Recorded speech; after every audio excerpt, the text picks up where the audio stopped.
Chapter 53. Caesar flapped his wings and landed outside Tulu Basin. His current condition could not be said to be good. Although under the effect of the hormones, the surface of his body had almost recovered, his mental state was extremely exhausted. At the same time, his body was constantly aching from the inside out. It was as if he was suffering from serious illness. It seemed that the side effects of the hormones were quite serious. Caesar felt that his combat ability would drop by more than one level in a short period of time. He had to rest for a few days. However, in comparison, the human army had suffered more losses. The cavalry that was in charge of pursuing Black Dragon had lost at least 70 cavalrymen and more than 10 knights. Their numbers had been reduced by a third. That was not all. The real pain was that the spellcaster of this army, Archmage Anthony, had been killed by Black Dragon. It was a clean death. When this news spread among Roy's army, the morale of this army would plummet no matter how well-trained and determined they were. In a short period of time, Roy would definitely not be able to launch a large-scale attack. This was exactly what Caesar wanted. Whether it was him or the Stone Crow clan, the buffer time was precious. Next, he had to ask the Beastmen how the mission was going. He had to analyze the situation and think of the next step. However, before Caesar could step into the Tulu Basin, he heard the buzzing sound of bees flapping their wings. When he turned around, he saw the forest fairies flying toward him with an anxious expression. Caesar, little Luna panted heavily. Seeing that there were no obvious injuries on Black Dragon, she relaxed and slowed down. She patted her chest and said, "I didn't see you at the place where we parted." Worried? The Black Dragon observed the little fellow's expression and had a thought. He said, "I'm fine, but shouldn't you be with the orcs?" "Ugh," Luna choked and said, "I brought the Beastmen to the destination. I was afraid that you would not be a match for the human Archmage, so I went back to look for you." Looking at Black Dragon's strange gaze, the little girl thought that he was blaming her. She lowered her head and said, "I'm sorry. There's nothing to be sorry about. There is no second spellcaster in the human army. There is no use for you to stay there." Caesar said as he habitually reached out his hand and let the little girl fall into his claws, "You did the right thing. It's just that the Forest Fairy's ability is not on the battlefield. You have to be careful." "Okay." Little Luna raised her head and looked at him. She nodded happily and was secretly happy. At this moment, Caesar saw Orcash run out from the narrow passage alone. He stood in front of Caesar and said with a serious face, "Lord Ortolunso, the Stone Crow clan has successfully destroyed the humans' ballistae, but 36 of our warriors were left behind. They did not make it back."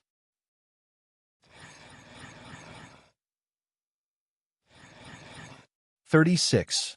Caesar narrowed his eyes. Although the goal was achieved, the Stone Crow clan also suffered heavy losses. According to Orcash, there were less than 50 beastmen left. Less than 4 days after the start of the war, they had lost almost half of their combat power. Black Dragon's brain was spinning fast, but his face was as calm as a mountain. He nodded and comforted, "You have done your best. I am proud of the beastmen. I believe you are tired. Go and rest. The humans should not be able to launch a second attack in this period of time." The atmosphere was heavy. Orcash did not have anything to add. He nodded to little Luna in Black Dragon's claws as a greeting. Then he walked away with heavy and slow steps.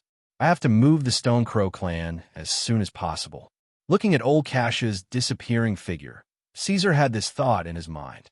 After this battle, his existence would definitely be known by the northern countries. Even if the northerners had suffered heavy losses in the battle with the Green Capital, when the news of a young Black Dragon in the wilderness spread out, the northern countries would still send out countless dragon slayers to this barren land. On the other side, the mother of poisons, Sylvia, was at the peak of her power, continuously extending her claws and fangs to expand her influence. If that green dragon were to know of his whereabouts, Caesar couldn't think of any other plans other than forcing him to swear an oath of allegiance. More importantly, the human named Roy was obviously not an ordinary person. Which ordinary person could raise an incomparably powerful army with spellcasters? His status in the northern countries was definitely not low. He might even be the descendant of some great noble. According to the information that Caesar knew, Roy was very cautious. If this guy wanted to continue the war, he would definitely look for reinforcements and replenish a large number of troops. His next attack would definitely be so swift that even Caesar would not be able to fight back. Such a person was actually quite troublesome. Not to mention how to fight if the war continued. Even if Caesar could kill Roy at all costs and temporarily end this meaningless war, there would probably be endless troubles coming. According to the nature of humans, the next scene would definitely be a cliché scene of killing the young and ushering in the old. This kind of hateful, melodramatic, and disgusting thing could actually make Caesar feel a sense of dread. Although Caesar was not smart, he knew his place very well. He knew very well that it would be difficult for him to continue to develop in the wild. He could not do it, unless he could become stronger again. Caesar shook his head. Just as he was thinking about the migration, he realized that his vision seemed to have entered bullet time. Everything had slowed down. Then his vision blurred, and he entered the black dream that he had not come into contact with for a while. The timing of this entry was completely different from the past. Caesar was not in a sleeping state. He did not know if the black dream had a new function that allowed him to enter the space at will, or if it was just this one-time exception. The black dream was still in endless darkness. The MDT stood in the shadow of the display cabinet. The two trophies had already left the wall window. After leaving the magnified display cabinet, they stood there quietly and slowly rotated. Caesar approached, and his pupils shrank. For the first time, he saw a trophy made of black jade. It was a material that was one level higher than bronze. The black jade cup was about the same size as the bronze cup, but it emitted a faint luster that was different from the pure darkness. It was very conspicuous and eye-catching. However, the neat handwriting on the trophy was exactly the same as the one on the trophy. Just arrived. Your actions will gradually be known by Iradia. From now on, you are no longer an unknown nobody. Sometimes, fame is also power. Reward, scale modification, black jade magic resistance. Caesar took in all of this. The muscles on his helmet twitched slightly. In the black dream, he could feel the changes in himself. So after remembering the reward and the reason for triggering it, he looked at the bronze cup that was not so conspicuous in comparison. Strong enemy. You used your muscles and brain reasonably to defeat an enemy that was stronger than you. The taste of battle is like a fragrant wine. Reward, implant combat ability assessment tool. Chapter 54. Caesar looked at the words at the bottom of the trophy and nodded lightly. As he grew older, there were more differences between him and the true dragon. One of the most important differences was the magic resistance that came with the dragon-type elemental bloodline. As usual, Caesar did not inherit it. This weakness made it difficult for him to face spellcasters. But now, he could finally relax a little. Although he didn't know how strong the so-called black jade-level spell resistance was, at least he didn't have to be so worried about the spellcaster like before. As for the implant device in the other trophy, Caesar guessed that it was probably an auxiliary tool similar to some anime in his previous world. It could determine the level of a creature through scanning and provide assistance. Although this reward could not increase the black dragon's strength, its function could not be underestimated. Especially when Caesar did not understand Iradia and the world system, this thing might be of great use. Now that he understood the reward, Caesar wanted to leave the Black Dream. But before he could think of how to leave, he felt his vision blur and his consciousness instantly left the dark space and returned to reality. As far as his eyes could see, the birds, beasts, ants, and insects were moving in slow motion like a bullet, quickly returning to normal. Caesar was still holding the forest Demonis Luna, but the abrupt space-time shift in his consciousness made him slightly sluggish. Then, he noticed that his vision in his right eye was temporarily blurry.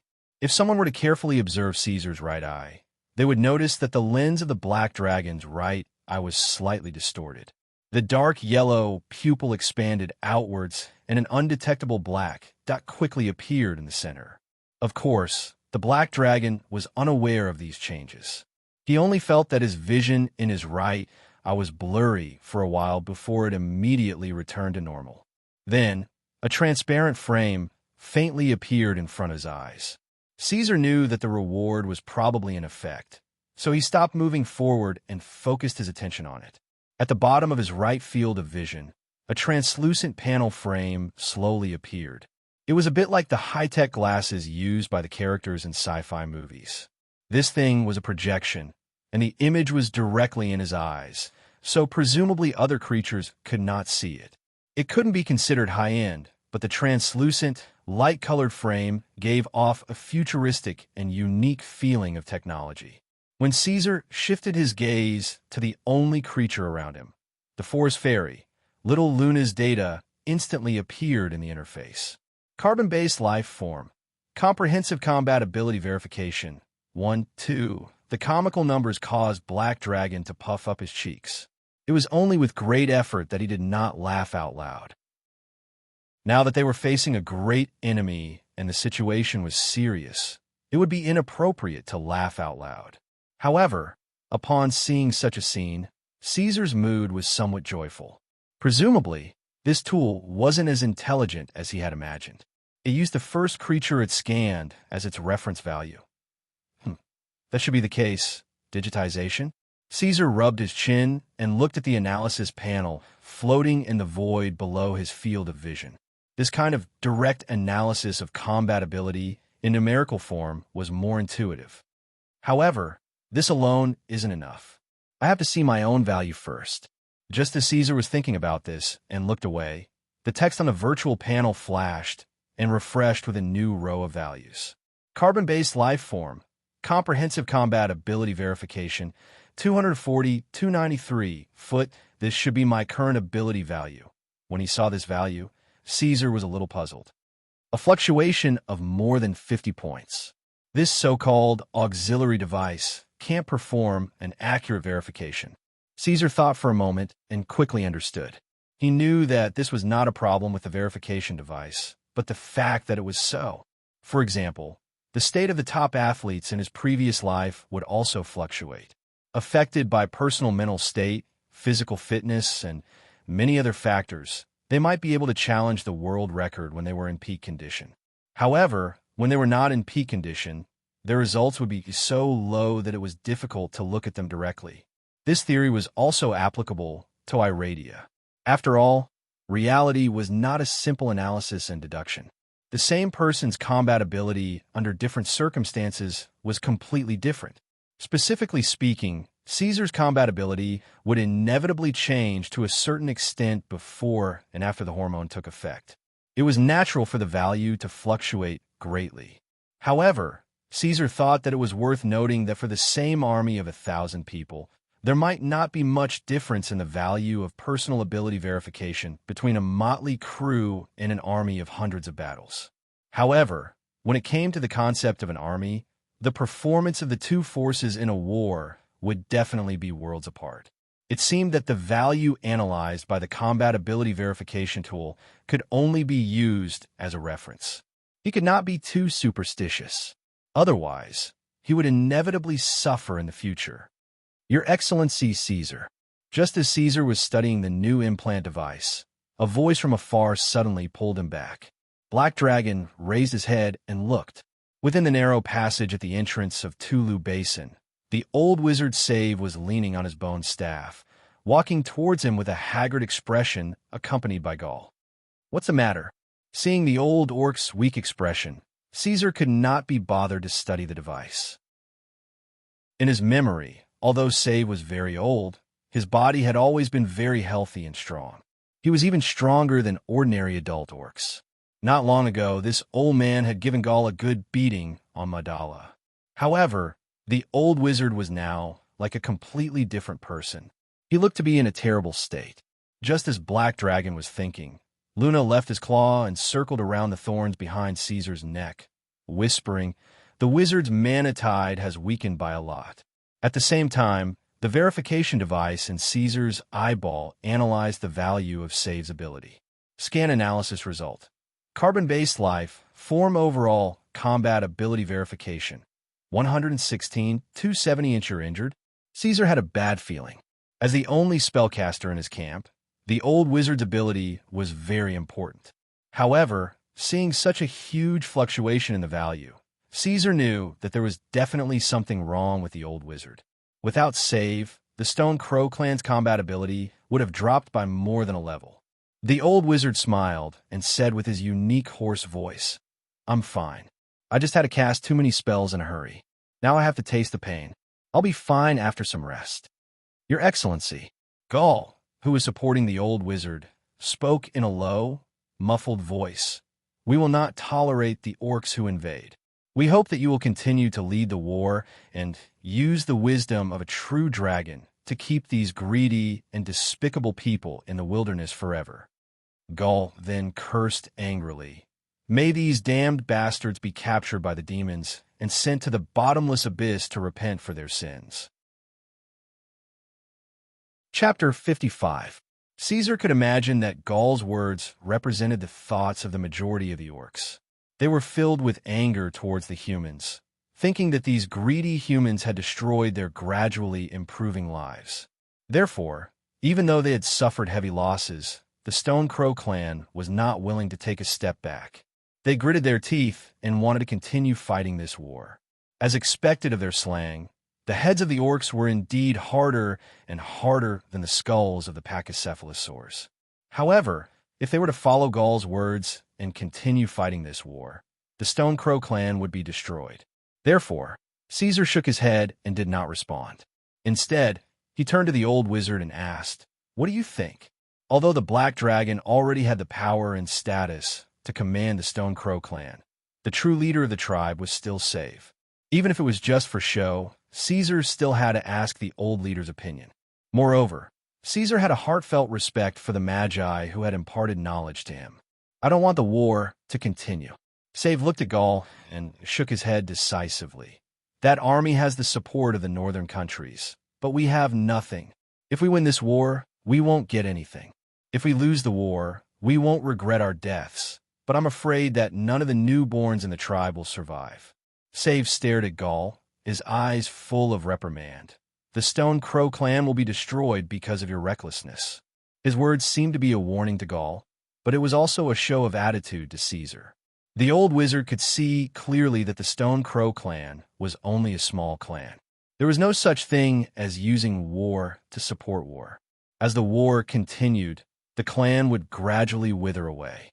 "I agree with you." Caesar nodded. Although it was possible that he could continue to bring him the Dark Dream trophy if he continued this war, the risk he would have to take was far from what he would gain. He was not willing to make such a deal. The Dark Dream did not have any restrictions. War was not the only way to obtain rewards. Before his wings were fully grown, Black Dragon had to avoid risks as much as possible and prioritize the safest method. Even with the help of Black Dream, the cautious Caesar still wanted to create another team for himself. To be honest, he didn't know the origin of Black Dream, and was always worried that it would suddenly disappear one day. Caesar had a plan ahead. If that day really came, he didn't want to fall from the clouds to the dust in an instant. In Iradia, his influence was completely different from Black Dream. Even without Black Dream, he could still play a role. This was also the reason why he had always attached great importance to this batch of orcs. No matter what, Caesar wanted to give himself more options and leave behind another path of retreat. There was another line buried in his heart. In the future, when he had a stable territory, Caesar also planned to gather the gnomes, dwarves, and spellcasters to research and improve magical technology in his territory. At that time, even if Black Dream suddenly disappeared, he would still have a considerable say in Iradia. On the other side of the barren plains, Roy Brindle was also in the midst of making arrangements. His army was completely stationed in the barren plains. Roy had an extremely long supply line, and with Khaki as the backup, an endless stream of resources was being transported over. As long as there was enough time, this army would soon be able to regroup and be just like before. My lord, the advancing soldiers found traces of those despicable orcs. They are holed up in the Duru Basin in the north. A retainer knight reported. Duru Basin. Roy fiddled with the northern hound that had just come from Kaji. He could not help but think of the time when the orcs lured his servants to be cursed by the Balrog. That's a good place that's easy to defend and hard to attack. Thinking of the terrain of the Douro Basin, Roy let out a cold laugh. Currently, the war had temporarily come to an end. His army had suffered heavy losses, and only half of the 1,000 Brendel's private soldiers were left. Even the Archmage Anthony had died in the hands of the Black Dragon. It was conceivable that even if he managed to snatch the recipe for the fruit juice, capture the Dark Dragon, and plunder the Orc clans, the profits he obtained would be far from enough to make up for the losses he suffered in this war. The most rational thing to do now was to use force to force the Orcs to negotiate and renegotiate the distribution of benefits. Then he would retreat and wait for the right opportunity. But once he did that, it would be announcing his failure, cowardice, and retreat. Brendel's honor was above all else, and Roy would not allow himself to disgrace the Lion family's emblem. He was determined to continue this war. This was a reason that even his father, Count Brendel, had to support. Send 100 men over. Split into 10 groups and watch over them. There's only one exit to the Douro Basin, and you must watch it closely. I will not allow the previous situation to happen again. Roy ordered coldly. Anger did not mean that he was impulsive or rash. He did not lead his troops to attack again, but waited patiently for his trump card. The Green Dragon would be here soon. Wayne, inform K2s to bring the Kobold and Knoll clans back. Roy said, but no one came forward to accept the order. The servants in front of him were silent. Only then did he remember that Wayne was already dead. He had lost his life in the process of leading the cavalry in pursuit. That fellow's strength wasn't strong to begin with, but he still led the troops in a desperate battle like a retard. In the end, he was smashed into a bloody mess by the Black Dragon's tail, dying without a complete corpse. Damn it, that trash, damn it. Roy clenched his fists and paused for a while before continuing. Someone, go and tell the natives that the Black Dragon is here. Spread the news to the Knolls and Kobolds. But sir, the soldier hesitated, wondering if he had heard wrong. Roy actually wanted to let the Kobold and Knoll clans know about the Black Dragon. Those clans were the natural crops of dragons. I know, those bastards are born to be the dragon's lackeys. Just a groundless piece of news is enough to make them go crazy. Roy did not look at the soldier in front of him. He lowered his head and played with the hound. But I'm afraid. I'm afraid that the Black Dragon will suddenly run away and disappear without a trace. At that time, we won't be able to do anything. I can see that the Black Dragon doesn't have many followers, so it cherishes them very much. It will definitely accept this gift of mine. His voice gradually became gritted. I want those bastards to join the Black Dragon and increase its strength. It will think that it has the strength to fight against us and give up the idea of leaving. Even if it is smart enough to still want to leave, it will be easy to leave with a group of beastmen, but it will not be so easy to leave with these chaos-type bastards. No matter what, the Black Dragon would not have an easy time. Once Sylvia arrived, those bastards would definitely change sides and join the stronger ones. The Black Dragon would return what it had eaten with interest. Roy's eyes flashed. Chapter 56. To be honest, it was relatively easy to migrate with the Beastmen. After all, they had already undergone a strategic shift, so they did not have much resistance to leaving the wilderness. However, where to take root again was a problem. The Stone Crow clan did not have any requirements for the new environment they were about to migrate to. They were not picky at all. As mentioned before, the Beastmen led rough lives.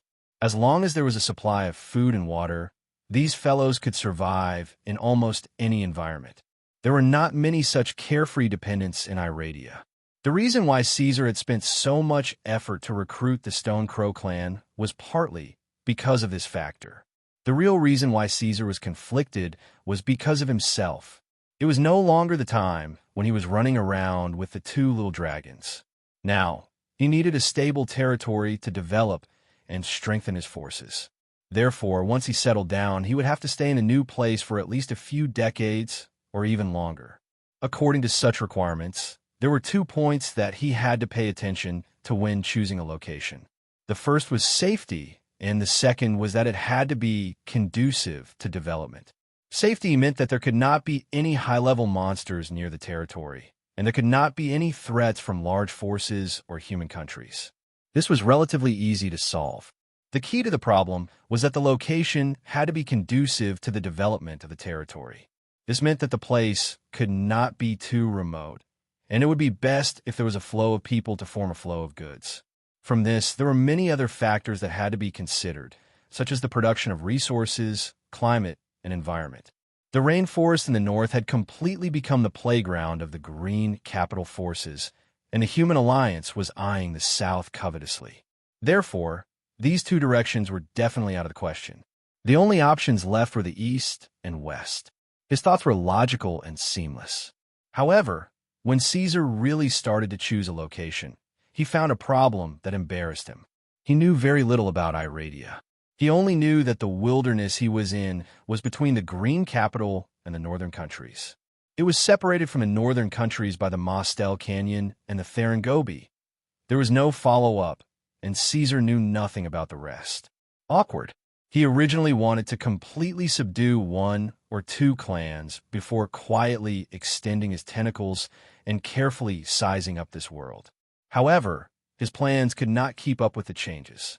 The sudden change in reality and Roy's attack had already messed up his plans. Fortunately, this guy did not inherit the arrogance and pride of the dragons. Caesar was quite self-aware about things he did not understand. Therefore, he was not ashamed to ask Save about the situation. After asking for no results, he looked for the forest fairy, who seemed to be sleep-deprived these days. You really don't know anything about the surrounding terrain? Luna, who was staying in the small house, was woken up and yawned in a daze. She suddenly realized that Caesar's neck was the best place to sleep, so she unceremoniously burrowed into the thorns behind the black dragon's neck. The area in the east will definitely not welcome a nuisance like you. That is the territory of the elves. I heard that there is a nest of metal dragons there, but I have never seen it with my own eyes, so I don't know if it's true. Caesar learned from Luna that the little one bumped into him as soon as she left home, so she did not know much about the situation in the north. However, the forest in the east was her hometown, so she could still talk about it. It was an extremely vast land. Not only were there forest fairies, there were also many kind and neutral creatures, including giant eagles, unicorns, chimeras, and so on. There were even some metal dragons and dragon subspecies. If what Luna said was true, then Caesar definitely could not set foot in such a place. It was easy to imagine what would happen if the evil black dragon set foot in this place. He would immediately become the target of everyone, and he would not even have the chance to explain himself before he died. The little one would not lie to him, so Caesar only had one choice left under such circumstances. He could only go all the way to the west, to the unknown land, and then make a decision based on the actual situation. Just as the black dragon was worrying about his new home, the orcs brought new news. The female orc scout had found traces of a large number of kobolds and gnolls. The wild natives who had gone nowhere had now returned, and were approaching the Douro Basin. The first thing that came to Caesar's mind was Roy's cannon fodder army, but the news that came one after another changed his mind. According to the female orcs report, these natives had just had a bloody incident with the human army and had a violent conflict. They had forcefully broken through the army's blockade and were persistently approaching the Douro Basin. You're saying that the two clans are fighting with Roy? The black dragon stroked his slightly metallic chin, a little puzzled. The clans had been acting strangely before, and Caesar had naturally assumed that they were Roy's subordinates. But now it seemed that this was not the case, and they were actually fighting with Roy's army. Could it be that his previous judgment was wrong? But what did this have to do with them heading to the Douro Basin? What were they doing here? You don't know. Luna was still awake. She now understood the black dragon quite well, and when she saw Caesar's expression, she knew that he was muddle-headed again. She shook the black dragon's thorns and said, "Those guys are coming for you." It's in the nature of the kobolds and gnolls to worship the powerful Penishade dragon. This big blockhead, apart from being a little stronger in battle, is adorably stupid in all other aspects. Heh, he definitely can't leave me. Luna thought happily. Is that so? Caesar swung his tail. His draconic heritage was incomplete, and he knew nothing about the descendants of dragons. He had only chosen the orcs based on his own judgment. If he had known that being a Pinochet dragon had such benefits, he wouldn't have played any tricks behind the scenes.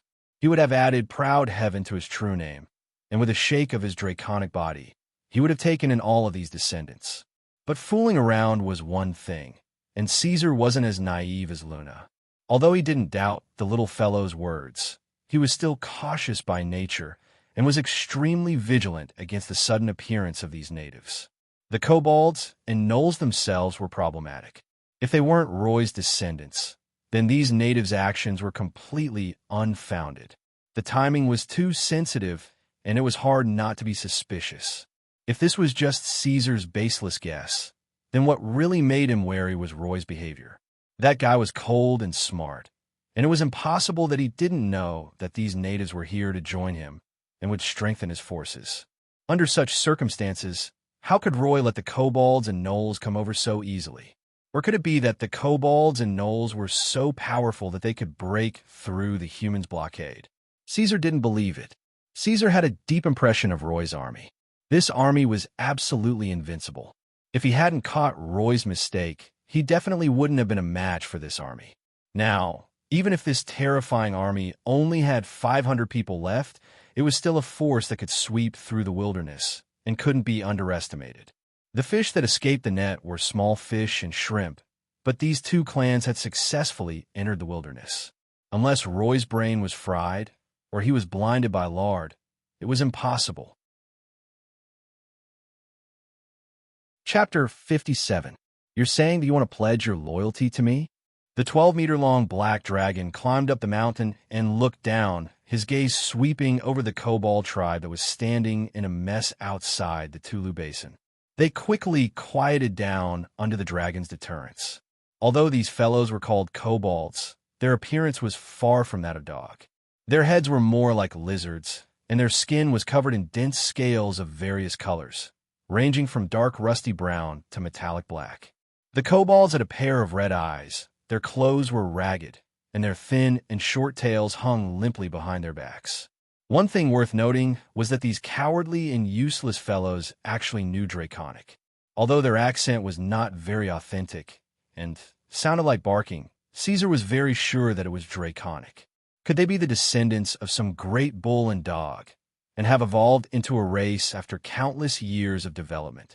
Caesar thought maliciously. To be honest, this was quite possible. At least in this way, it would explain why kobolds were born to worship powerful dragons. Perhaps they themselves were descendants of dragons. But if this was true, the bloodline in these fellows was a little too thin. After checking with the auxiliary device, Caesar found that the combat strength of these kobolds was only between 7 and 9. They were probably not much better than the forest fairies. A bunch of scum with less than 10 combat strength. Master. A few of the more respectable kobolds stepped out from the crowd, almost prostrating themselves on the ground. Their unique draconic language made Caesar's cheeks tingle as they leaned forward in front of the black dragon. We have always been searching for the footprints of the true dragon. Ah, noble and powerful dragon, praise you. We are willing to kiss your little toes and give you everything we have to become the most loyal servants of the great true dragon. As if rehearsed, the kobolds spoke in unison. Their strange intonations, exaggerated actions, and mushy lines formed a farce that was neither lively nor graphic. It was so awkward that it made one's scalp tingle. A few of the orcs accompanying the black dragon turned their faces away, unable to bear to look. Luna, who was originally extremely sleepy, also felt her eyes burning. She buried her head firmly in the black dragon's thorns. Moreover, these fellows had no sense of shame at all. As soon as they finished speaking, they led the kobold clan to kneel down and praise them in a disorderly manner. Enough! The muscles on Caesar's face twitched a few times, interrupting the dog-headed people's ridiculous antics. He felt that he had lost all face because of these fellows, and his voice became rough. We'll talk about it later. For now, stand aside obediently. because at this time another tribe, the Jackallan clan, gradually came into view. The despicable kobolds were worthy of being the shame of the dragon's descendants. They flattered Caesar for a while, but when they saw the Jackallans, who were more powerful than them, approaching, they immediately packed up and rolled to the side. In contrast, the Jackallan clan was more in line with Caesar's expectations for his kin. These newcomers had a more obvious social structure, and they knew how to use their power better.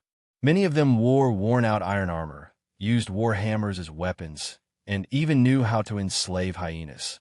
Scan analysis result: carbon-based life, overall combat ability assessment, 30-35. This was already a very impressive number. Caesar estimated that even the elite army under Roy's command only had a combat ability of about 40 to 50. Even the orcs, who were famous for their individual strength, had a combat ability of no more than 60. Such a Jackallan clan, with nearly 400 members, was already quite a strong force. Without considering the great wizard save, they might even be stronger than the Stone Crow clan. The Jackallans were not as short as Caesar imagined. They were taller than ordinary humans, with gray skin and thick hair. There were large conspicuous black spots on their necks, and grayish-red hair on their heads that extended to their backs. These fellows obviously knew how to behave. They did not approach immediately, but instead, they asked for the Black Dragon's permission from afar before arriving at the entrance of Tulu Basin in batches. Your Majesty, if you wish, the fearless Jackallans will become the sharpest guillotine in your hands. A Jackallan, twice the size of an ordinary Jackallan, stopped in front of the Black Dragon, placed its weapon in front of Caesar, and knelt on one knee. My name is Hogg, and I am willing to offer you the loyalty of the Jackallan clan. At the same time, we ask for your protection. This fellow was obviously the leader of this group of Jackallans. It was much stronger than the Jackallans, and its combat ability was 3 times that of an ordinary Jackallan. It was probably not much weaker than the Stone Crow clan's commander, Gaul. A Jackallan leader like this was already a pleasant surprise for Lucien. However, the greedy Black Dragon unexpectedly shook his head and rejected the request of the Jackallans and the Jackallans. He stared at these humanoid creatures who came to him and sneered. Why should I believe you? You betrayed your original masters, humans. Why can't you betray me in the future? Of course, this was only Caesar's guess based on the clues he found. It was not the truth, but it was much better to say these words to test the waters than to ask questions. Next, to determine whether his guess was wrong, he just had to observe the reactions of the other party. So, as soon as he finished speaking, the Black Dragon immediately narrowed his eyes and observed the movements of these Jackallans who came from afar. There was a slight struggle on the Jackallans' faces, and they seemed to be caught off guard. On the other side, the Jackallans were in an uproar, and everyone was talking at once. It seemed that his guess was correct, and their reactions were enough to prove everything. Those humans have no right to be my masters, Your Majesty. Even the Jackallan leader Hogg had a flash of fear on his face, but he immediately calmed down and puffed out his chest. The Jackallan clan and the humans only have a business relationship. Yes. The Jackallans from before immediately agreed. Those despicable humans forced us. Was that so? Maybe the Jackallans were telling the truth, but these cowardly Jackallans were definitely lying. However, there was no point in pursuing this now. Caesar only needed to know that they had some kind of relationship with Roy. If that's the case, looking at the rather indignant defectors, the Black Dragon laughed sinisterly. Then, prove it to me. Wear your armor. Use your weapons, claws, and teeth to tear your enemies apart. Attack them, harass them, and kill them. Every head can be exchanged for my reward. Go. It's time to prove your loyalty. The Jackallans were the first to leave, and the Jackallans also left after a short discussion. In Luna's words, Caesar was a bad egg. He casually promised a few empty promises and sent the Jackallans and Jackallans away. He did not even let them enter the Tulu Basin. Chapter 58. Duru Basin, in the newly dug cave of the orcs. Do you really believe them? Sir Caesar. The old chief, Save, came to Black Dragon with doubts. Although he did not accompany Caesar to meet the orcs, as the leader of the tribe, he still knew the details from the other orcs. What difference does it make whether I believe them or not? Black Dragon smiled. Of course, these orcs can really start a war with the human army. They can also pretend to be obedient, but what they do has no effect on us. The only reason we let them out is to spread smoke and exhaust Roy's strength. Caesar said bluntly. As you can see, the humans have been keeping a close eye on Dura Basin. It's almost impossible for the orcs to leave quietly. Cough, cough. Save coughing made Black Dragon frown. He did not expect the old wizard to not be in a better condition after a few days of rest. This was not good news. The old orc bent over and coughed for a while. When he caught his breath, he gently let go of Gaul's support and said, "Then what do you want to do? Put pressure on the humans first, then move them in batches." Black Dragon twisted his neck. The little guy was scratching him from behind. "To be honest, I have some ideas about the gnolls. Their leader is not bad. Also, I heard that the kobolds are very talented in mining. Perhaps they will be of some use in the future. If these fellows can complete the mission and swear allegiance to me, I'll be more than happy to take them all into my pocket," Caesar said, his voice gradually becoming deeper. "But I don't need to think to know that Roy deliberately sent them here." Gaul. Black Dragon looked at the orc commander who accompanied the old wizard. "I need your help. Please go and capture a few captives. I want to know what the damn humans are planning."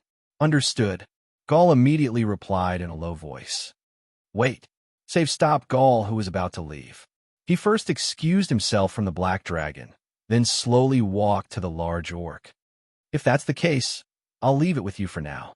Caesar saw the old wizard take out a rolled-up sheepskin from his old robe and pass it to Gaul. He then left with the orcs who were about to go on a mission, whispering something to them. However, since he didn't deliberately mention it to him, Caesar didn't want to ask too much. This guy was thinking about other things. He felt a little uneasy. This was the first time he felt that things were not under his control. His reason told him that Roy was playing a big game of chess. For his own safety, he should leave the wilderness as soon as possible. However, the greed in his bones made the Black Dragon unwilling to give up. He wanted to strengthen his own power first and complete the conquest of the gnolls and kobolds before migrating. It was a little contradictory. Caesar gritted his teeth and tapped the sandstone ground with his claws. He couldn't decide what to do. After thinking about it for a while, Caesar finally chose a compromise. Since he had been waiting for the sorcerer to recover for so long, another 1 or 2 days would not make much of a difference. Caesar decided to capture the human captives and interrogate them before making a decision based on the actual situation. Stop. At the edge of the Tulu Basin, less than a kilometer away, Hogg led his gnolls to a stop.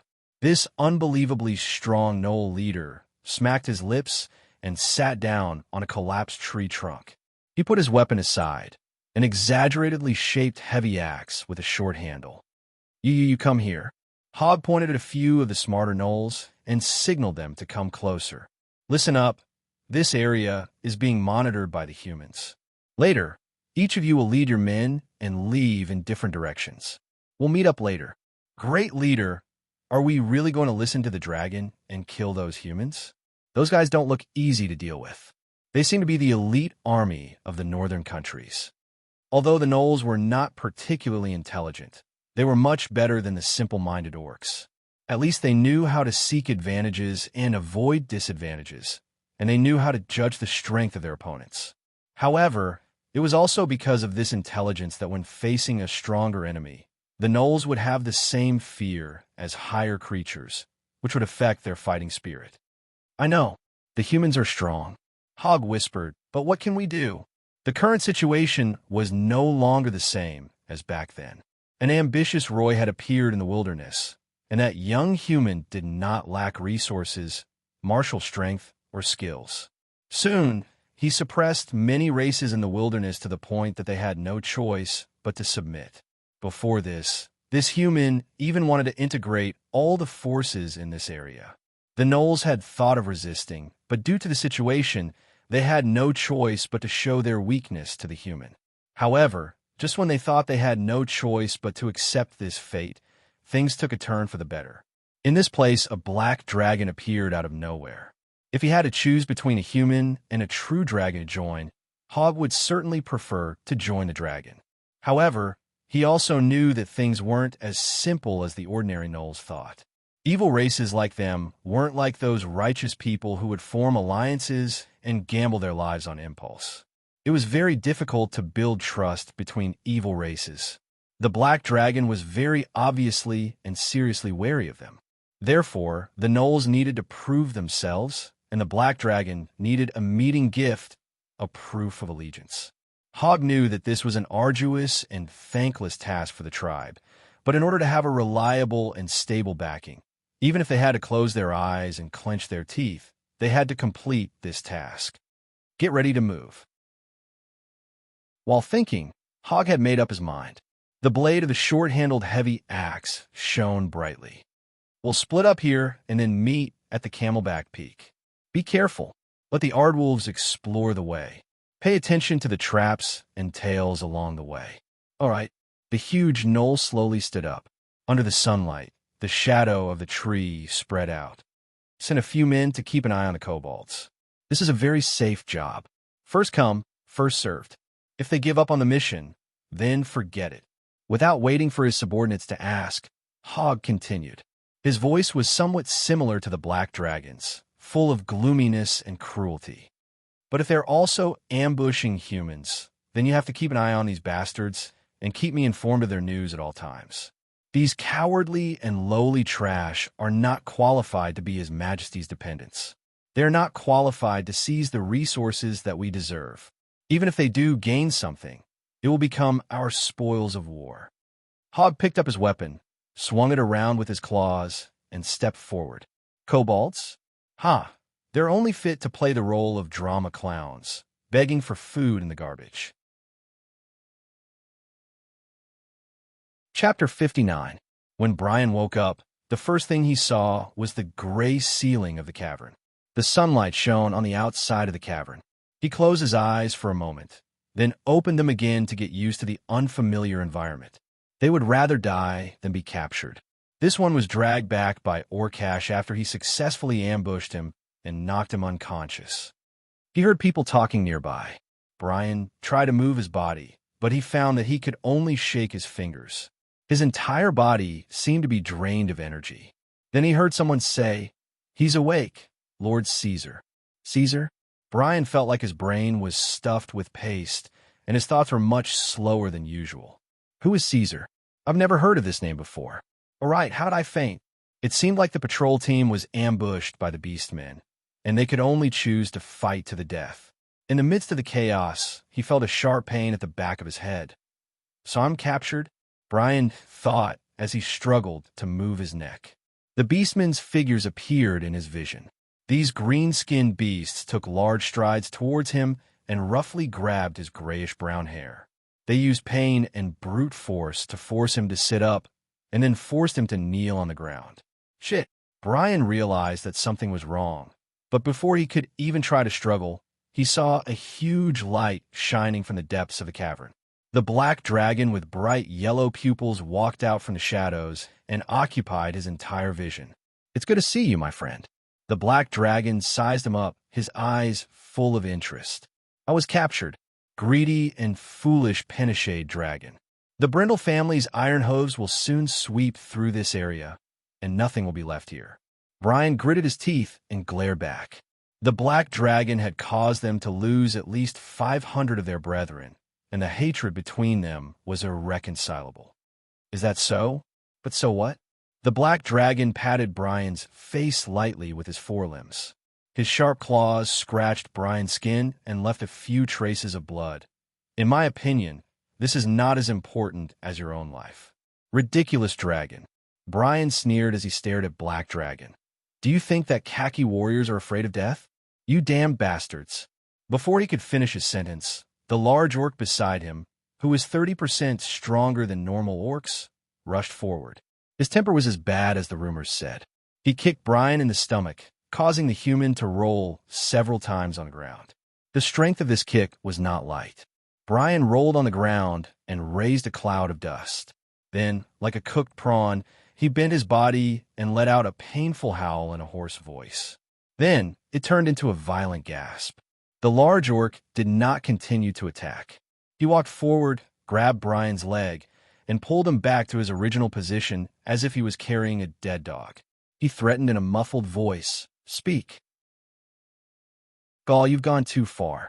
The black dragon reprimanded the large orc, then turned to the human and said softly, "Friend, I just want to ask you a few questions. As long as you answer them properly, you can go back safely. For this, I am willing to swear to the gods by my true name, Garen Nephidisius." Ha! Brian was in so much pain that he could not lift his head, but his will was still firm. "You will not get anything from me." He could not betray Roy. After all, his family was under Roy's control. If something happened to him, everything would be over. Furthermore, he had sworn an oath, a stubborn one. The black dragon laughed. Impressive, worthy of respect. "Luna." Caesar brought out the little girl who was sleeping soundly behind his neck and patted her head. "Go play with the old wizard for a while. I'll come find you later." After the forest fairy nodded and left, the black dragon turned back and snapped his fingers. His claws rubbed against each other, causing sparks to fly. He looked at the human and said, "How about this? I'll introduce a few new friends to you." As the black dragon finished speaking, a few new creatures walked into the cave, their eyes flashing red. Filthy gnolls. These gnolls were individuals that Caesar had forcibly kept before Hogg left. He wanted to study them and extract information about this race, but after Gaul captured them, Caesar suddenly remembered that these gnolls might be of great use in interrogations. The gnolls worshipped the god of hatred and slaughter, and were natural masters of dismemberment. As carnivores, they ate almost anything, but they loved humanoid creatures the most. They would treat any animal that could be swallowed as food, including themselves. Brian's eyes flashed with a trace of fear as he watched the gnolls enter the cave, but he immediately suppressed it and pretended to look at the black dragon with disdain. "Start from his feet, skin him, and cut off his flesh piece by piece." After a long time, Caesar finally showed the cruel side of the petishade dragon. "You're not allowed to kill him, but the flesh you cut off is all yours. Eat slowly, don't rush." The gnolls who received the order quickly nodded, drooled, and quickly approached the human who was pressed to the ground by the orcs. In the meantime, Brian heard the black dragon say to him, "They will stop when you open your mouth." Soon, the cave was filled with tragic howls. This kind of torture was naturally thought of by Caesar. He originally wanted to use a gentler water torture, but considering that they were in the wild Dura Basin, the Stone Crow clan did not have much water to waste, so in the end, he chose other methods. In Caesar's previous life, whether it was skinning or dismembering, they were both extremely cruel and perverted tortures. Now, he was using both methods. Moreover, the terrible thing about choosing the gnolls to do the torture was that Brian could see with his own eyes how the gnolls cut off his flesh and eat it piece by piece.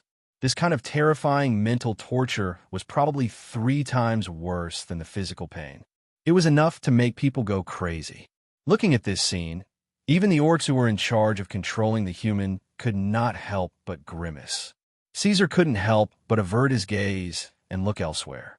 At the end of the day, he still wasn't a pure Penishade black dragon.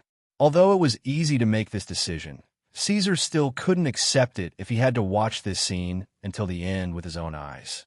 Fortunately, this kind of torture was too painful. After a while, Brian was no longer as stubborn as before, and he was screaming and begging for mercy. "Stop!" Black Dragon finally signaled the gnolls to back down. At this time, Brian's 10 toes and the tip of his feet had been eaten clean by the greedy gnolls. "What do you want to know?" Brian was in agony, and his face was pale as he agreed to confess. "Everything you know." "Brian, my name is Brian Chloe." His face was twisted in pain, and he trembled as he retracted his feet.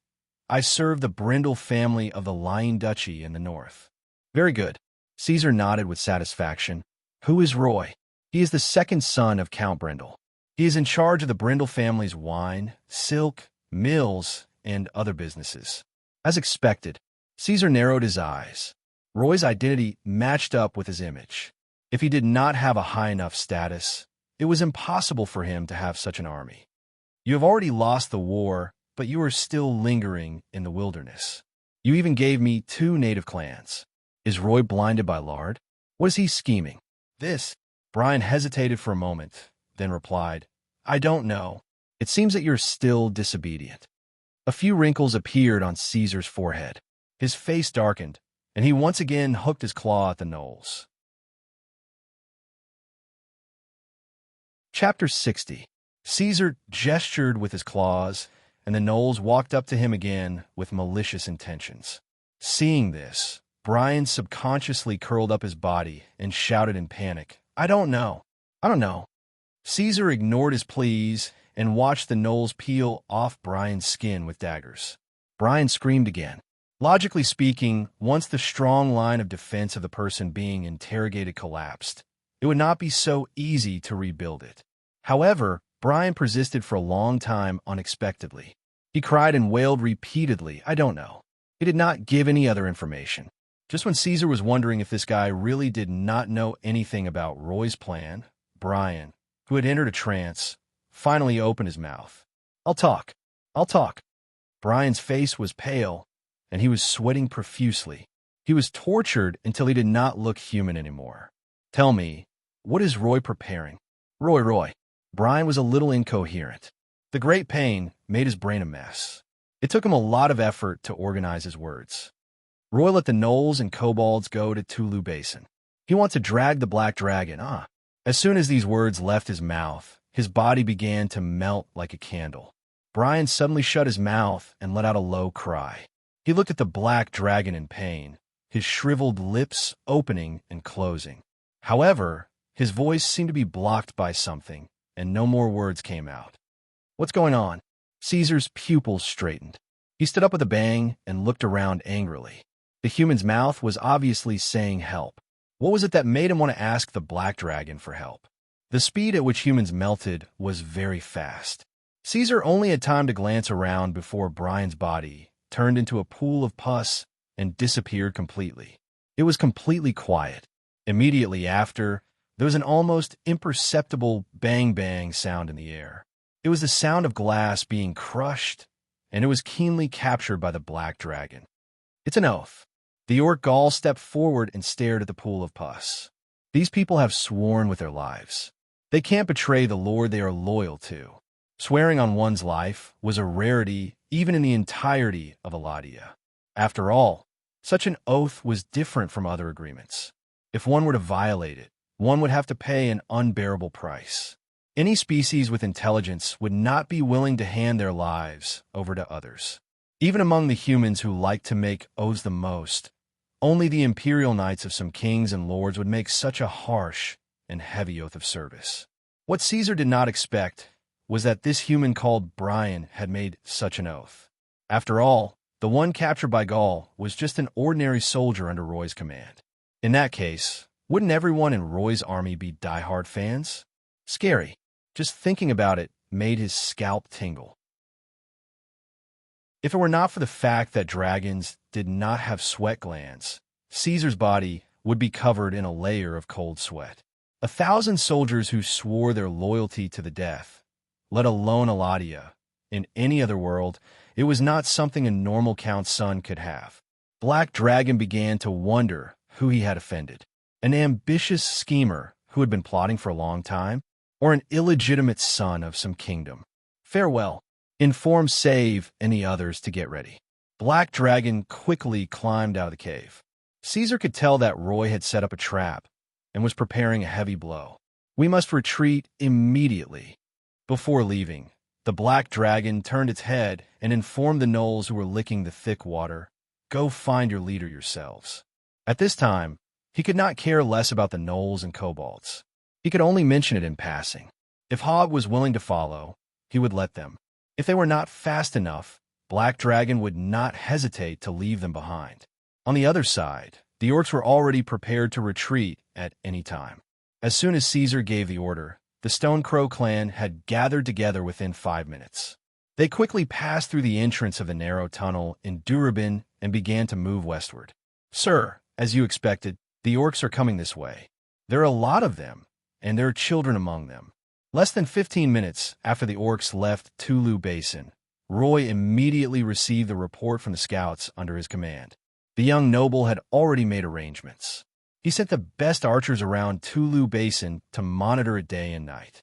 If the orcs made any strange movements, he would be able to receive the report immediately. Although this caused a lot of losses to the army, there were scouts who were discovered every day.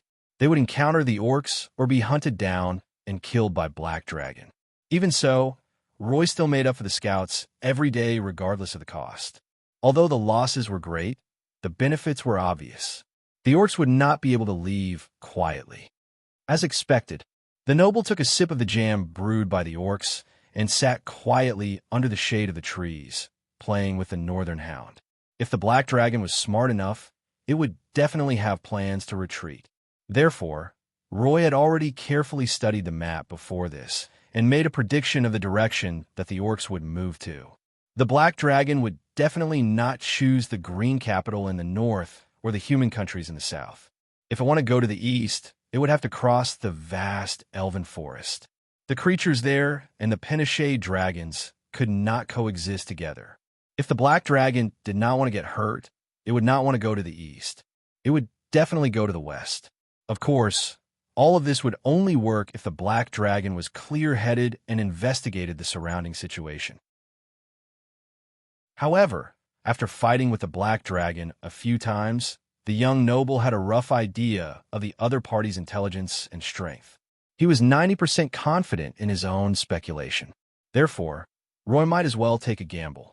The young noble carefully selected 100 men and 100 good horses to be the first to arrive at the front to cover their tracks and carry out reconnaissance missions. Then he led the army in groups and sneaked over here, blocking the path that the orcs would have to pass through and waiting for them to come. Now, the camp behind the Camel's Back Peak was a smokescreen that Roy had released to confuse the enemy. In fact, his main forces had already secretly made their way here. In the end, he was lucky to have won the gamble. Prepare for the ambush. Roy stood up and began to give orders. Pay attention to the archers. Listen carefully. Our goal is to stall for time, so we must avoid close combat and minimize losses. The deep and painful lesson from the last time was still fresh in Roy's mind. He would not make the same mistake again. He was determined not to take risks to achieve greater results. Instead, he would choose to fight steadily and not give the Black Dragon any more chances. However, today was different.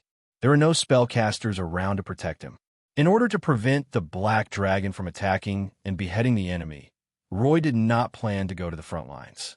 He could only give careful instructions word by word and hand over command to his most trusted subordinate. Chapter 61. There is no need to mention the 500 guards, and Roy had also recruited 7 groups of professional mercenaries. After the news of the Black Dragon was spread out, a large group of adventurers and rangers joined the young noble's camp, allowing Roy's army to recover to 1,000 men. Recently, the young noble used the name of Count Brendel to gather a large number of weapons from the Khaki territory to replenish his own consumption. Even though the ballistae were destroyed and Archmage Anthony had left them, Roy's army was still strong.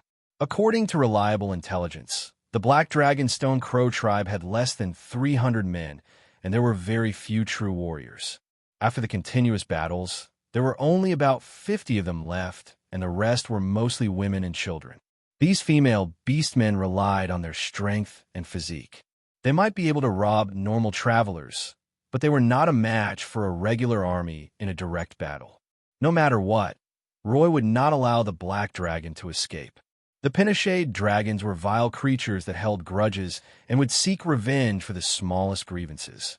If he was given a chance to recover and gather his strength, he would not only bring trouble to himself, but the entire Brendel family would have to live under this dark cloud. Ever since the last defeat, after several days of rest and reorganization, his troops had been continuously replenished.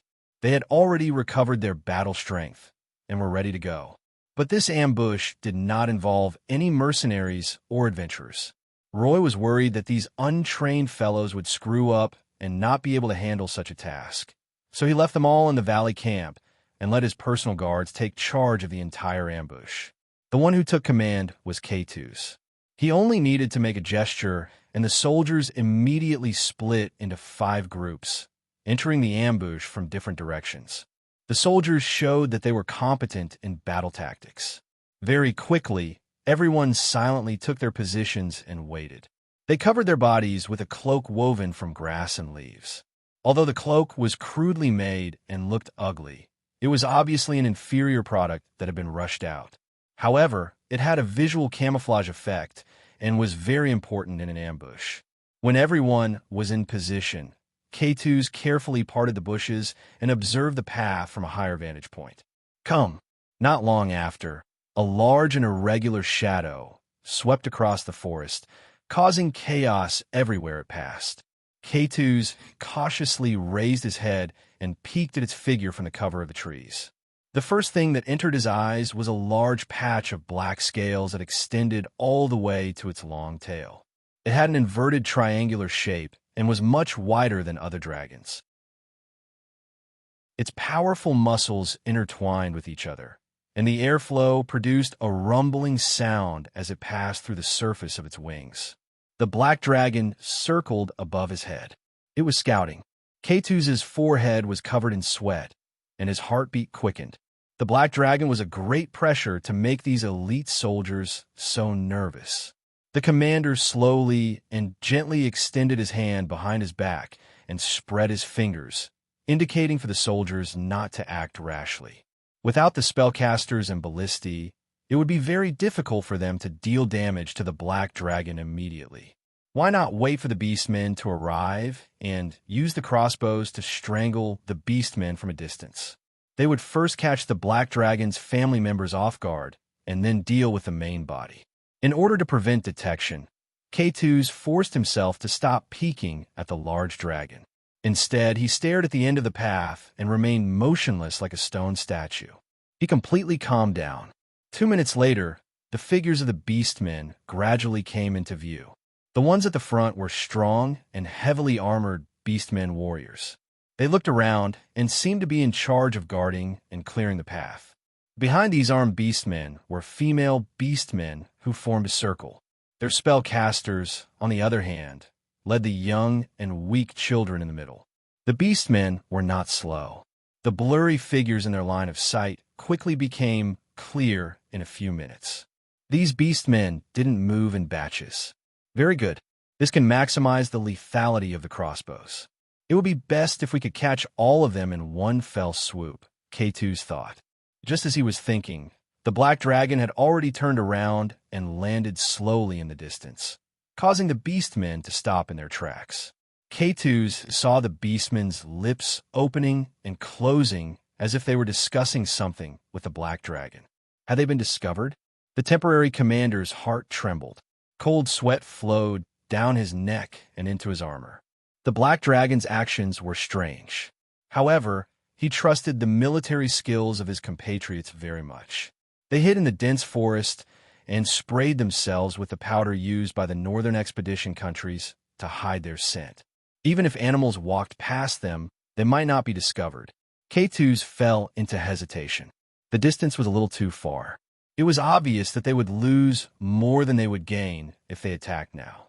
They needed to charge close to 200 meters before the beastmen would enter the attack range of the crossbows. Even if their physiques were much stronger than ordinary people, they would still need at least 18 seconds in their fully armed state. This time seemed very short, but it was enough for the beastmen and the black dragon to react. After thinking for a while, K2's decided to wait a little longer. He would try his best to let the beastmen come closer. Fortunately, the black dragon only said a few words before it flapped its wings and flew into the sky again. The beastmen also began to move again. Their conversation seemed to have nothing to do with this matter. The temporary commander let out a sigh of relief. He was getting closer and closer. K2's slowed down his breathing. The more it was like this, the calmer he had to be. He could not be impatient. He had to accurately grasp the distance and leave enough space to kill the beastmen as much as possible. 50 meters, 30 meters, 10 meters. K2's right hand behind his back slowly clenched into a fist. He signaled the soldiers to get ready to attack. Everyone took a deep breath and held their crossbows tightly. However, at this moment, just as K2's was about to give the order to attack, the black dragon, who had been hovering in the sky as if it did not notice the ambush, suddenly moved. It quickly adjusted its body, shifted its center of gravity, and dived down in an instant. It flew more than 50 meters vertically in 2 seconds and reached the dangerous distance. Then Caesar Ordoranzo took a deep breath. Flames! Along with the dragon's roar, a violent stream of flames swept across the land. It swept across all the positions where the soldiers were hiding in ambush. The entire river forest was set ablaze. They had been discovered. The black dragon's flames were not only a breath, but also a bugle call to attack. When the beastmen warriors in heavy armor saw this scene, they quickly roared and charged under the leadership of Commander Gaul. They blocked every soldier who managed to escape the sea of flames. Formation, prepare for battle. In the midst of the soaring flames, K2's roared with a hoarse voice, trying to stabilize the battle formation. However, the effect was worrisome. The roars of the black dragon and the roars of the beastmen completely drowned out the effects. Chapter 62. The dragon's wings covered the sky as its kin conquered the land. Caesar did not notice the ambushers hiding in the forest at first. Looking at the land from such a long distance, creatures the size of humans were not much bigger than mice in his eyes. Moreover, as he was flying at high speed, most of the scenery was passed by in a flash. Caesar's sensitivity towards stationary objects was quite low.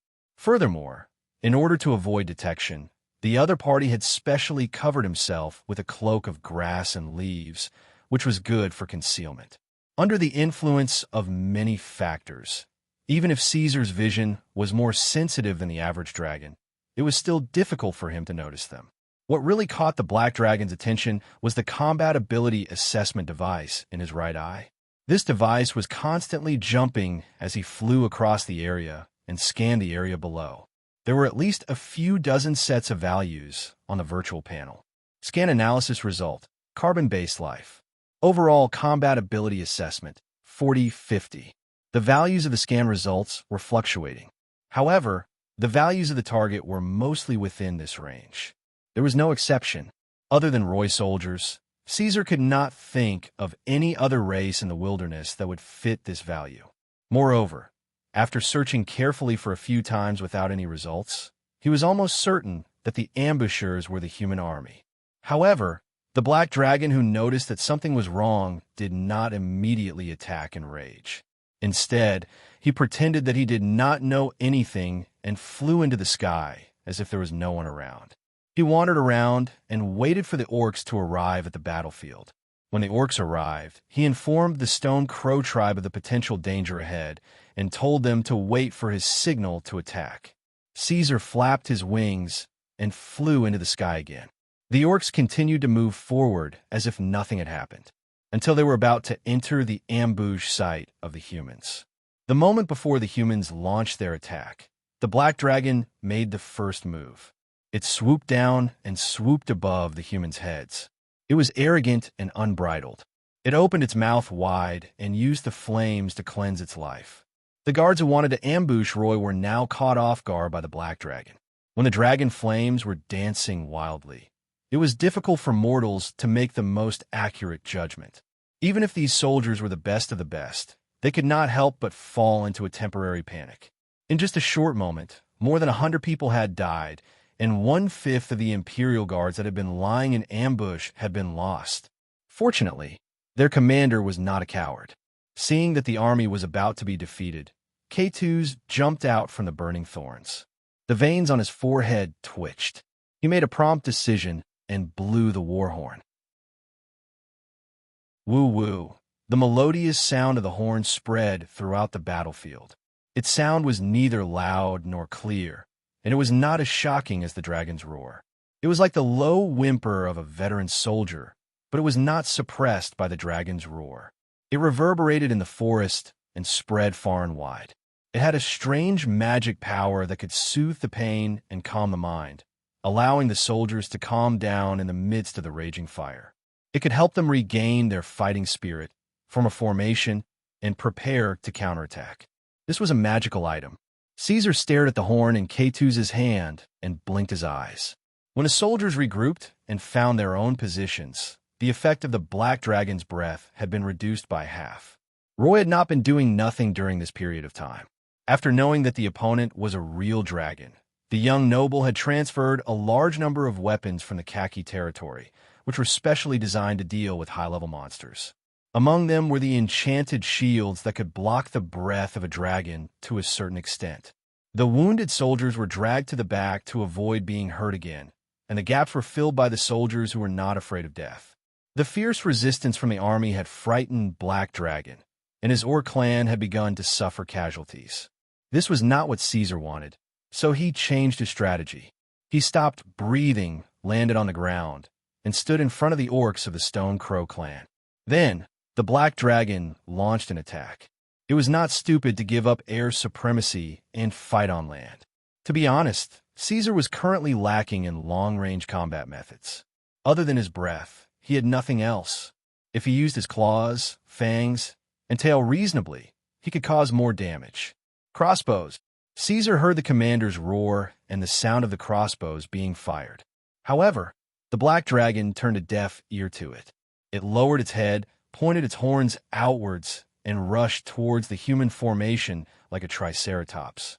Even the smartest commander could not avoid making mistakes. Roy made a big mistake. He seemed to have fallen into the wrong mindset, thinking that the replenished army had the strength to fight the Black Dragon head-on. However, this guy probably did not know that the thing that Caesar was afraid of was not the elite soldiers. The thing that the Black Dragon was really afraid of was the spellcasters and the armor-piercing crossbows. Unfortunately, these threats were all gone now. The arrows were like rain, covering the sky and the earth. Needless to say, the professional crossbowmen in the army were quite accurate. More than half of the arrows hit the Black Dragon's body directly. At this time, the benefits of Caesar's persistence in eating soil were highlighted. Although this guy was only a 10-year-old baby dragon, his scales were as tough as an adult dragon. Even after going through 2 gene enhancements, his scales were even tougher than an adult dragon's. The wounds from the last battle had already healed, and its body was as good as new. However, the traces left by the battle on the Black Dragon's body could still be seen. In order to withstand high-intensity attacks, this guy's newly grown scales were larger and denser. The shape and color were also different from before. They were like shiny black crystals and were obviously tougher than the scales on other parts of its body. The swarm of arrows did not cause any substantial damage to the Black Dragon. They used the most tricky trajectories, rubbing against the Black Dragon's scales, creating blazing sparks and making hoarse sounds. They were stuck on the Black Dragon's rugged armor, but that was it. Even with all their strength, they could not tear apart the Black Dragon's defense. Accompanied by high-pressure airflow and howling winds, the Black Dragon's body, which would shock anyone no matter how many times they looked at it, had firmly occupied the human's vision. Boom! A conservative estimate was that the Black Dragon's speed had reached at least 160 kilometers per hour before hitting the human's defense formation. One could only imagine how tragic the consequences were. The unprecedented impact caused unprecedented damage. Nearly half of the army's vanguard, these fully armed iron cans holding large shields, were directly sent flying. The most exaggerated one was even sent flying into the sky, more than 10 meters high, and then fell heavily, dying on the spot. This kind of fighting method was difficult to accomplish before. At that time, Caesar was afraid of spellcasters and heavy crossbows, so he could not perform such a long-distance charge in a straight line. However, now that the threat was gone, he could use his strength without restraint and fight to his heart's content. The effect of force was mutual. The terrifying impact was ultimately reflected back onto the black dragon's body. This fellow's body had shifted at the first moment of impact. No matter how strong its muscles were, it was unable to withstand such a terrifying force. The black dragon's grip on the ground was insufficient, and it rolled a few times in the blazing forest. Only then did it shake its head and stand up again. Although he was in a sorry state, this guy only pulled some muscles and did not suffer any real damage. Taking advantage of the fact that the army was in a mess and had not regained their footing, he once again bared his fangs and rushed straight into the crowd. Roy paid a huge price for his wrong prediction of the direction of the war. Thick smoke billowed, and the black dragon was like a shadow in the flames, faintly visible in the fire. It roared, and when it ran, the light and shadow on its scales flowed like ripples, like a rampaging heavy tank. The four horns on its head were enough to tear the armor of the soldiers into pieces. The army suffered a second wave of heavy casualties. Fortunately, the goddess of luck smiled at them at the right time. Just as the army was about to be defeated and scattered, the humans' reinforcements finally arrived.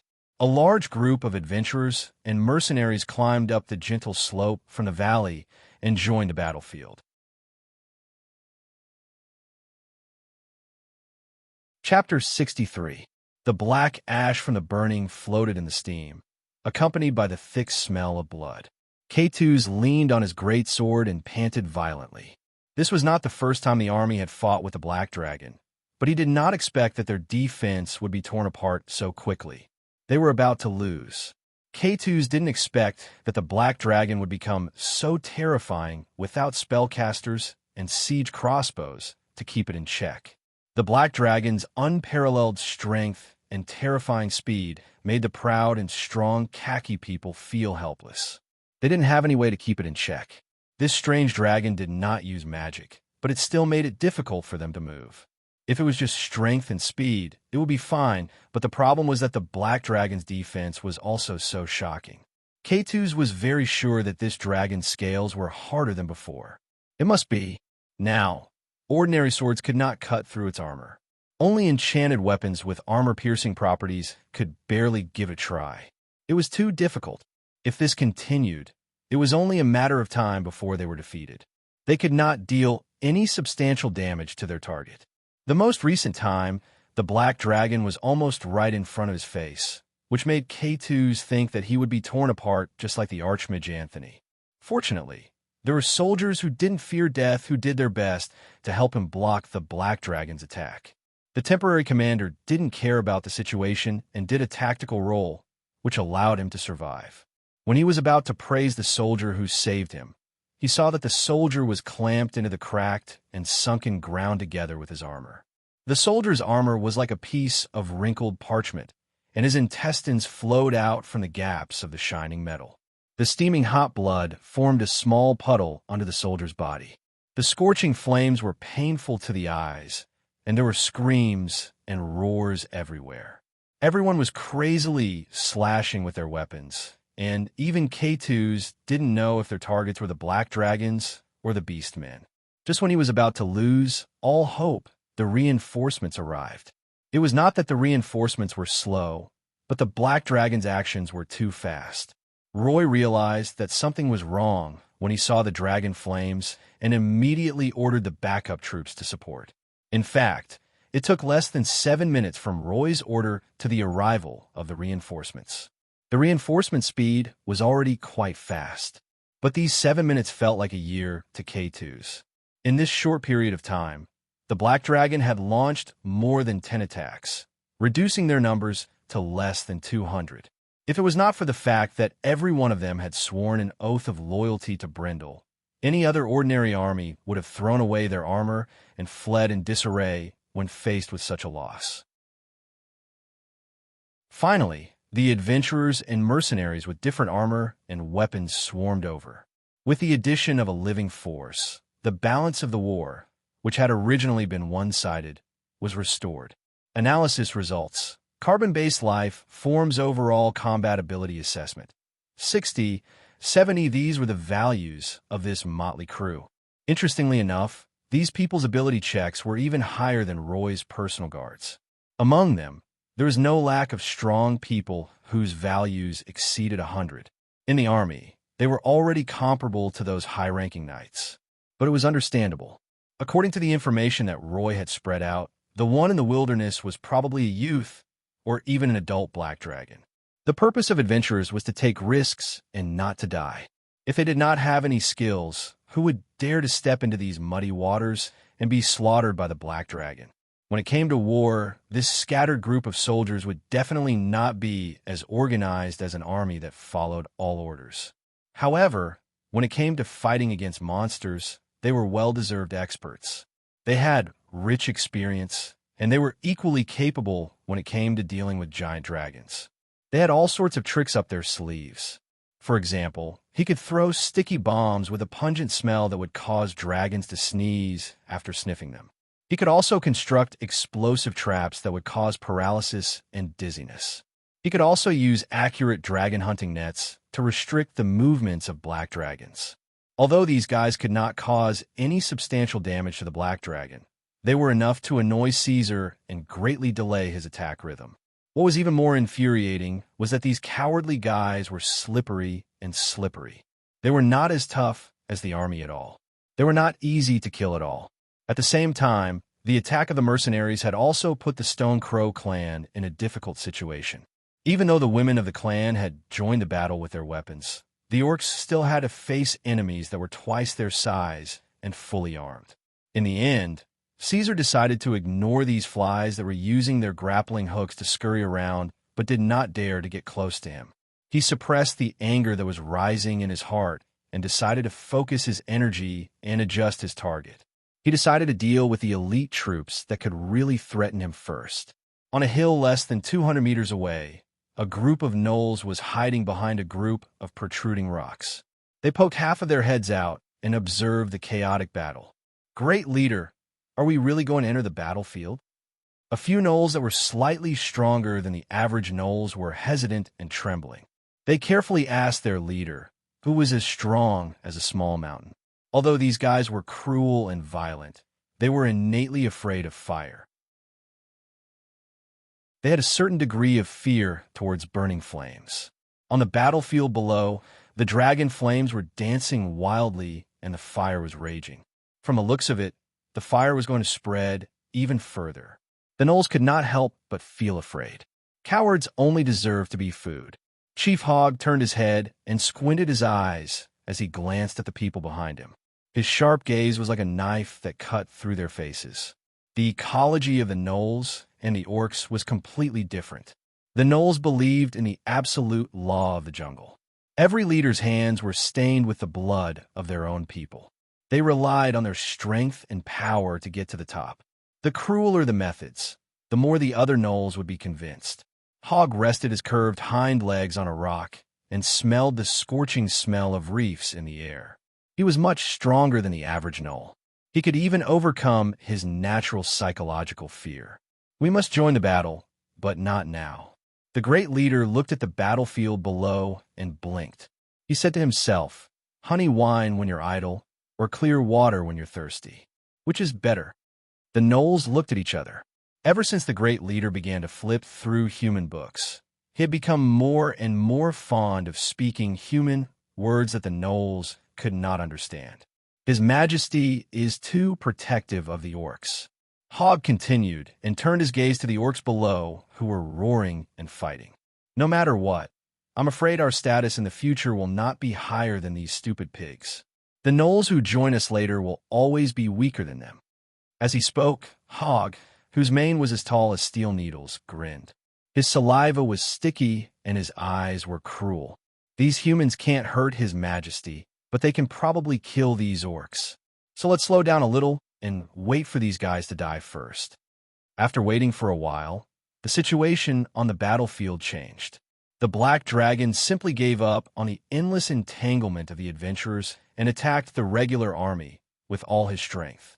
Seeing this, Hogg rubbed the blade of his axe against the rock, bursting out tiny sparks. He changed his mind. "It's our turn." He was worried that if they continued to dawdle, their status in His Majesty's heart would have the opposite effect. The dirty gnolls joined the battlefield. Chapter 64. Roy looked at the wildfire in the sky, his right hand slowly clenching into a fist. He had already sent all of his men into the battlefield, leaving only a dozen or so of his trusted knights. Even so, he could only pull the scales back a little, unable to truly reverse the situation. Without a powerful force, he would not be able to truly kill the Black Dragon. Moreover, with the addition of the gnolls, the army was once again at a disadvantage. If this continued, the soldiers would be slaughtered sooner or later. However, he had already mentally prepared himself for such a defeat. To be more precise, Roy had long known that this ambush had a 90% chance of failure. He had carefully analyzed the Black Dragon's fighting style and ability level, and knew that in the absence of high-level professionals and heavy armor-piercing ordnance, the Black Dragon was almost invincible. Just by charging straight through the middle, it was enough to pierce through the army. However, in the face of such a great risk, with a 90% chance of failure, Roy still resolutely gave the order to ambush. If a miracle happened, and the soldiers successfully used the pass to delay the Black Dragon, that would be for the best. But if they failed, Roy still had other plans. The key to this war was the Green Dragon. Evil dragons were evil dragons, greedy and lazy. In the face of the Brindle family's request for assistance, the Green Dragon Sylvia had repeatedly delayed, using various reasons to shirk responsibility, so much so that this so-called ally had not appeared until now. But if he delayed any longer, the Black Dragon would escape and head to a territory that Roy could not reach, waiting to regroup and make a comeback. He could not ignore this threat, so in this situation, Roy could only use extreme measures. Back then, when the northern countries joined forces to suppress the Green Capital, it was the Brindle family that did all they could to provide Sylvia with information, ordnance, food, and other support. One must know that starting a war consumed resources as quickly as burning, and it was not something that Sylvia, who had no foundation, could afford. The reason why the Green Dragon was able to fight against the northern kingdoms for so long and even defeat the Northern Alliance army was all because of the Brindle family support. This war made the Green Dragon and Brindle sign an alliance that lasted for thousands of years. However, the most important clause of the alliance was changed under the Green Dragon's insistence. Nosa Sylvia Rambalafa has the obligation to provide assistance to the Brindle family in times of need. The problem lies in this time of need. There are enough loopholes in this vague definition, making it impossible for them to order the Green Dragon around as they wish. In other words, the Brindle family paid such a huge price, but in the end, they were still on equal footing with the Green Dragon. It was precisely because of this historical reason that the Green Dragon Sylvia had yet to arrive, causing Roy to lose again and his army to suffer heavy losses. Now, it was meaningless to look back on these mistakes. In order to kill the Black Dragon and prevent future troubles, Roy had to cut off all means of retreat and let the army start a meaningless war. What was a time of need? The Brindle family's elite army was completely defeated and lost. Was this considered a time of need? In the face of this situation, the Green Dragon could no longer push the blame away. If she was still determined to do so, the price she had to pay would be unbearable even for a dragon. Black Dragon, Green Dragon. Roy gritted his teeth. Everything was within his expectations, but seeing these loyal soldiers being buried in the wilderness because of an insignificant fuse, the young noble's heart still felt like it was being stabbed by a knife. At this time, the air around him began to flow faster. Mana waves swarmed into a vortex, and ripples bloomed in the air. A black elemental appeared beside Roy, and then quickly enlarged in a few seconds. The space was pushed open by magic, and a void portal suddenly appeared. "Damn it, little guy. Are you that impatient?" The woman walked out of the illusory ripples and reached out to disperse the dancing elemental dots in front of her. When her feet stepped on solid ground, the void portal behind her closed instantly and disappeared without a trace. "Lady Sylvia," Roy bowed in a neutral but polite manner, performing a noble's etiquette with a sense of distance. The woman in front of him had a tall figure that ordinary people could not hope to reach. Her attire was completely the dress of a noble lady from the northern countries.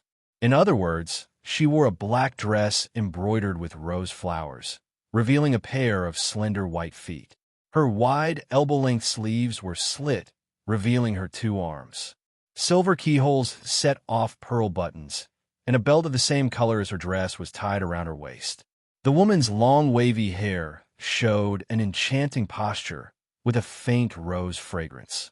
Although she did not wear any jewelry, her noble temperament was not inferior to any of the princes of the northern countries. It was worth mentioning that her pupils were dark green in the shape of an oval, very different from a human's. What a magnificent sight! Looking at the chaotic battlefield in the distance, Nosa Sylvia stroked her shoulder-length hair with one hand and said with a sigh, "That's right. Now that we are in a life-and-death situation, Roy Brindle, in the name of the Brindle family, asks for your help." Roy said, his head lowered, and his expression could not be seen. "Very well. Let me see what is making you so anxious." Sylvia effortlessly cast a levitation spell and did not mind pulling Roy along and brought him to the edge of the battlefield. Then Sylvia raised her eyebrows. She saw her own kind. It was a black dragon, but it was almost as strong as a young red dragon. Its protruding fangs, hammer-like tail, black crystal-like scales, and body that was filled with a violent aesthetic left Sylvia stunned for a short moment. "This is a draconic beast that does not know magic," Roy introduced. In fact, it was just a guess. He was not sure whether the black dragon knew magic, but in order to let Sylvia help as soon as possible, he could only tell the green dragon with certainty. "Wait." Sylvia shook her head and did not take the urgency and urging in Roy's words to heart. She looked at the black dragon rampaging in the field and felt a sense of déjà vu. These 4 horns that did not match the appearance of any Penishade dragon. She felt like she had seen them somewhere before. Is this Nezatoria's cub? Is it one of the young dragons that hid in the corner and trembled when I invaded Nezatoria's lair? How did it grow so fast? Questions popped up in Sylvia's mind one after another. "Wind bullet," Sylvia whispered. The green dragon had grown to her level, and her magic was like an extension of her body. Such low-level spells did not require the construction of spell models and could be instantly cast with just a whisper. After casting the spell, Sylvia took 2 steps back and then stared at the black dragon to see how it would react. The continuous victories over the past 2 years had made the green dragon a lot more arrogant. If it was in the past, when she saw such a big black dragon, she would never test it so openly. No matter what, she would secretly observe and evaluate it before deciding whether to make a move.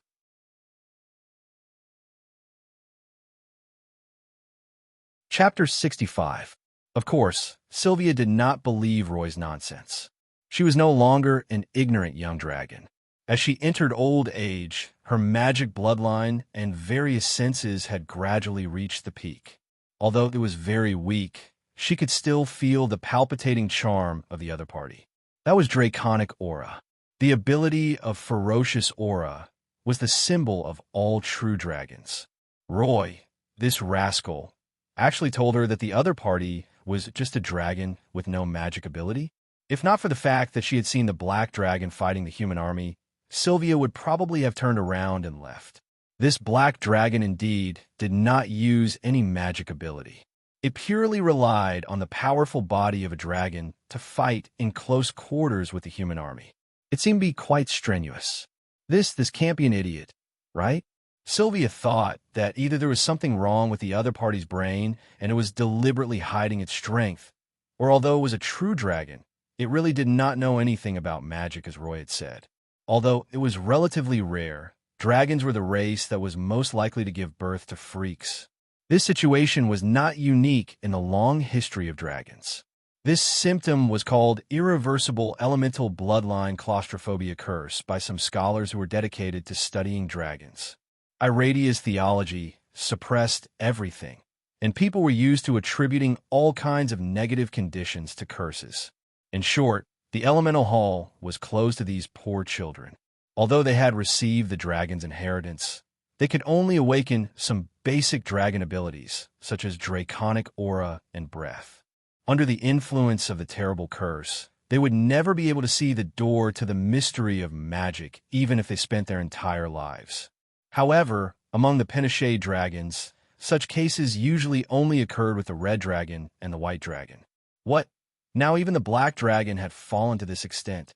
Sylvia used a wind bullet with a lower energy level to test the waters. Caesar, there's a magic fluctuation behind you. It's coming, be careful. Luna was very nervous, and her voice became hurried, as if she had smelled something unusual. Black Dragon reacted immediately. He twisted his body, his forelimbs supporting him as he turned 180 degrees to avoid the sudden attack. Bang! Gravel flew everywhere as the wind bullet smashed into the ground, creating a small, shallow pit. There are spellcasters? Caesar stared at the traces left behind by the spell. He arched his body and raised his head to look in the direction of the culprit. Through the thick smoke and flames, Caesar saw Roy floating in the air, his feet not touching the ground. Beside him was a woman dressed like a noble lady. "Caesar, run," Luna said. The moment she saw the woman, the little girl's body couldn't help but tremble. Her voice was shrill, and she sounded like she was about to cry. That's the verification device in Caesar's right eye began to operate. "I really don't know any magic." Sylvia's long and narrow eyebrows twitched as she approached the center of the battlefield. As she strolled, she sealed the area with a fish in the pond cage. Scan analysis result: carbon-based life forms. Overall combat capability: 264, 315. This, Caesar's cheeks hurt. This Roy was a F***king black hole. Where did this guy find such a helper? The situation was complicated now. Run, run. The little girl on his back was terrified. She slipped from Black Dragon's neck to his back and hid among the dense thorns. "Caesar, that a dragon, a big green dragon." The favorite food of Iradia's five-color green dragon was forest fairies. This was the same as the black dragon's love for dirty swamps. It was a stubborn factor engraved in their blood. The green dragon was the natural enemy of the forest fairies. It was also the biggest reason why the forest fairies were decreasing day by day. It was no wonder that little Luna was so scared. The suffering of her ancestors had formed a deep-rooted fear in her bones. She recognized the woman at a glance. A green dragon? The other party hid her dragon's aura. Caesar thought that she was a powerful human spellcaster. Hearing the little girl's words, he suddenly realized. Sylvia? Wasn't Sylvia and the northern country's mortal enemies? Why was she standing with Roy? Seems like you know me. Sylvia found a clue from the expression on Black Dragon's face. She smiled and walked closer without hesitation. "So, you're really that little guy in the swamp lair back then? You're very powerful. You've grown so big in the blink of an eye." The woman did not return to her original form, but a powerful dragon's aura gradually spread out. This was an old dragon, even more powerful than Caesar's mother. The terrifying aura suppressed the flames of war, forcing everyone to stop fighting. As the distance closed, the green dragon's powerful senses allowed her to immediately discover the forest fairy on Caesar's body. Her appetite immediately surged. "Yo, I didn't expect you to have such a descendant." Caesar did not reply. From his point of view, there was no point in talking nonsense before a battle. The dark dragon turned his head and looked at the orcs who were standing firmly behind him. He then looked at the hesitant hog and fell into deep thought. "My lady, your allies have suffered immeasurable losses because of this.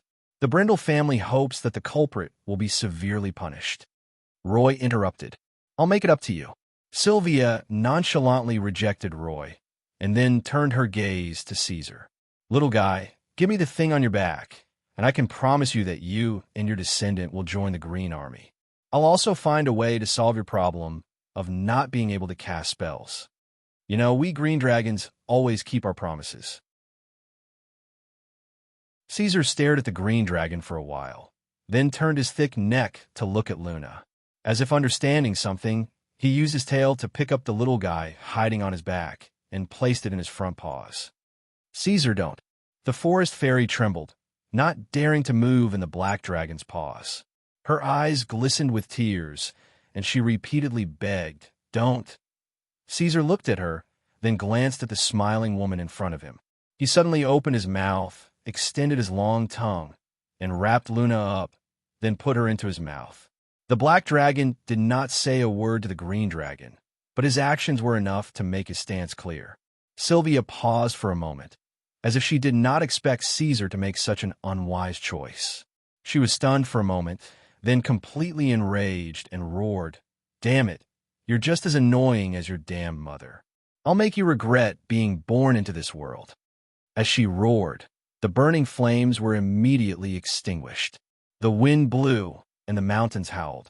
Norsa Sylvia Rambalafa had revealed her true form. Her jade-like body, larger than the black dragon and more than 20 meters tall, dominated the battlefield. The number in the verification device rapidly rose. Chapter 66. Shapeshifting was not a high-level spell for dragons.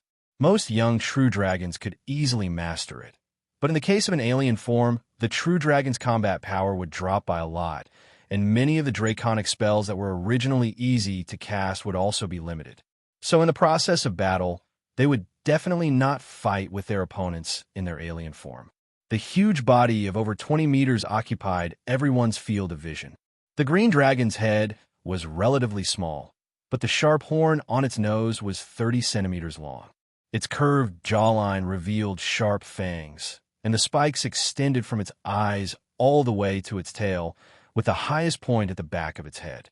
After revealing its true form, the smell of chlorine quickly spread out from its body, and its scales shone like emeralds. Sylvia returned to her dragon-like body, causing the auxiliary device in Caesar's eyes to refresh again and again. It was only when the green dragon's gigantic body was completely reflected in his eyes that he finally stopped. Scan analysis result: carbon-based life form. Overall combat ability verification: 529, 631. Starfire, draconic.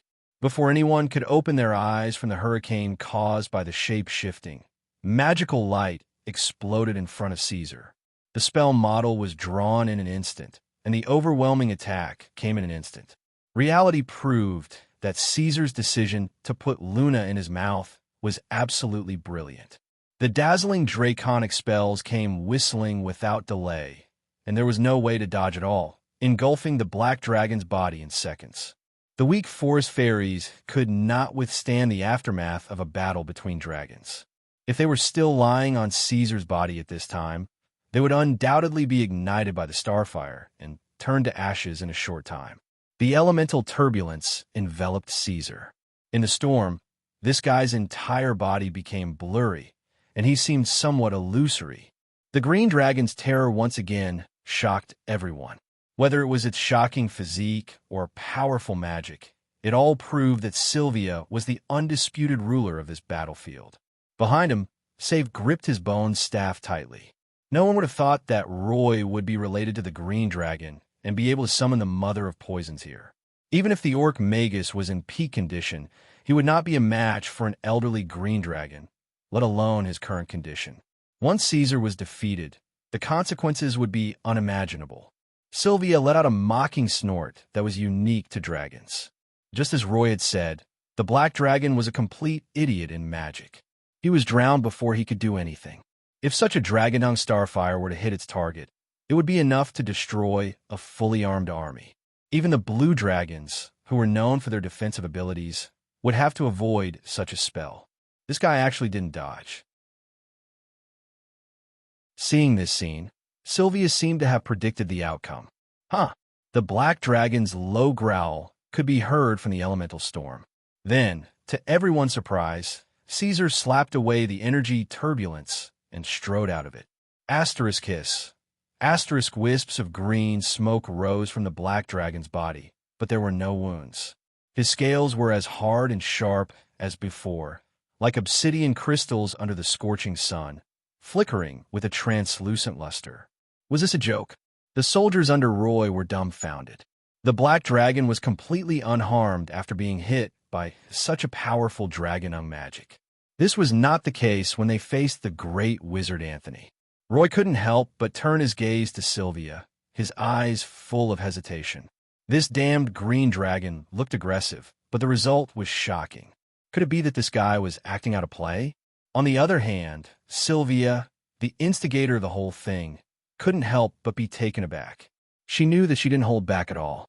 However, the dark dragon used its body to resist the powerful draconic magic. Fortunately, as an experienced and knowledgeable elder, these sudden situations were not difficult for an old green dragon. Sylvia thought for a moment and quickly understood the twists and turns. Elemental resistance. If it was the effect of the magical items on the black dragon's body, the magic fluctuations would definitely not be hidden from Sylvia's eyes. So, after thinking about it, she was afraid that there was only one possibility. This black dragon had a certain level of elemental resistance. This was an ability that only some legendary dragons had. There was something wrong with this child of Nezatoria. Sylvia's vigilance quickly rose by 2 levels. However, in reality, Caesar was not as unscathed as he appeared to be. The pain caused by the star fire continued to burn his muscles, causing continuous damage. The powerful dragonung magic of the green dragon caused an instinctive reaction in his body. The hormone took effect and entered an abnormal state. However, Nosa Sylvia was an old green dragon who had lived for more than 400 years. She was a powerful existence that could contend against the entire northern countries. Even if he activated his seed 4 or 5 times, he would not be a match for the green dragon, let alone the hormone taking effect. However, the green dragon's pond fish cage created an invisible barrier in the area, trapping all the creatures in place. They couldn't even escape. Under such circumstances, Caesar could only brace himself and give it a try by relying on his newly obtained Black Jade achievement. The black dragon pounced. Caesar opened his mouth slightly and began to prepare his breath. Luna was hidden under his chin by his tongue, so he didn't have to worry about the breath causing any harm to the little one. He was trying to concentrate the liquid in the cavity and let it all act on the target in an instant to achieve the best effect. From the outside, it looked like the black dragon was biting a cloud of frost. In the time it took for the black dragon to close in, Sylvia cast 2 more draconic spells. Her spells were much more powerful than Great Wizard Anthony's in terms of power and speed, so there was no problem of them being dodged or missed. All of them hit their mark. However, they were all blocked by Caesar. The effect was not ideal. Although they could cause some damage, the result was not fatal. It really is elemental resistance. Sylvia narrowed her eyes. She was now sure that this trait existed in the black dragon. Caesar arrived. The frost breath that had been brewing for a long time gushed out of the black dragon's mouth. It was a huge cloud of mist that covered a radius of dozens of meters, enough to envelop Sylvia. At the same time, Caesar was still moving forward. Facing the green dragon that was bigger than him, this guy didn't show any fear. His body that had been modified and strengthened twice gave him enough confidence in his strength. He couldn't wait to fight in close quarters with the opponent. Unfortunately, the green dragon didn't give him a chance. Although Sylvia's body was slow, her casting speed was not slow at all. She raised her right claw and used Disintegrate to block the whistling frost and dispel it into nothingness. Then, the green dragon's claw gently swiped to the right and pulled out a powerful magic shield, causing Caesar, who was approaching, to crash into the defensive barrier with a bang. Roar! The black dragon stretched his forelimbs into the magic shield, wanting to use the same trick to tear open the elemental barrier. His scales clanged, the blood in his body surged, and he used all his strength to let out a deafening dragon roar. However, he couldn't tear it open. Even if the black dragon kept roaring, his hind limbs sinking deep into the gravel, and he used so much force that the soil splashed and even began to slide backward, the magic shield that Sylvia had built still didn't budge. Sylvia choked on her laughter and coldly sized up this slightly comical scene. There was no earth-shattering reversal. Reality was as cold as a pool of stagnant water. The difference between the two was too big. Caesar only had magic resistance and not magic breaking ability. Although his scales could greatly reduce the damage caused by magic, he couldn't hurt a hair on the green dragon even if he used all his strength.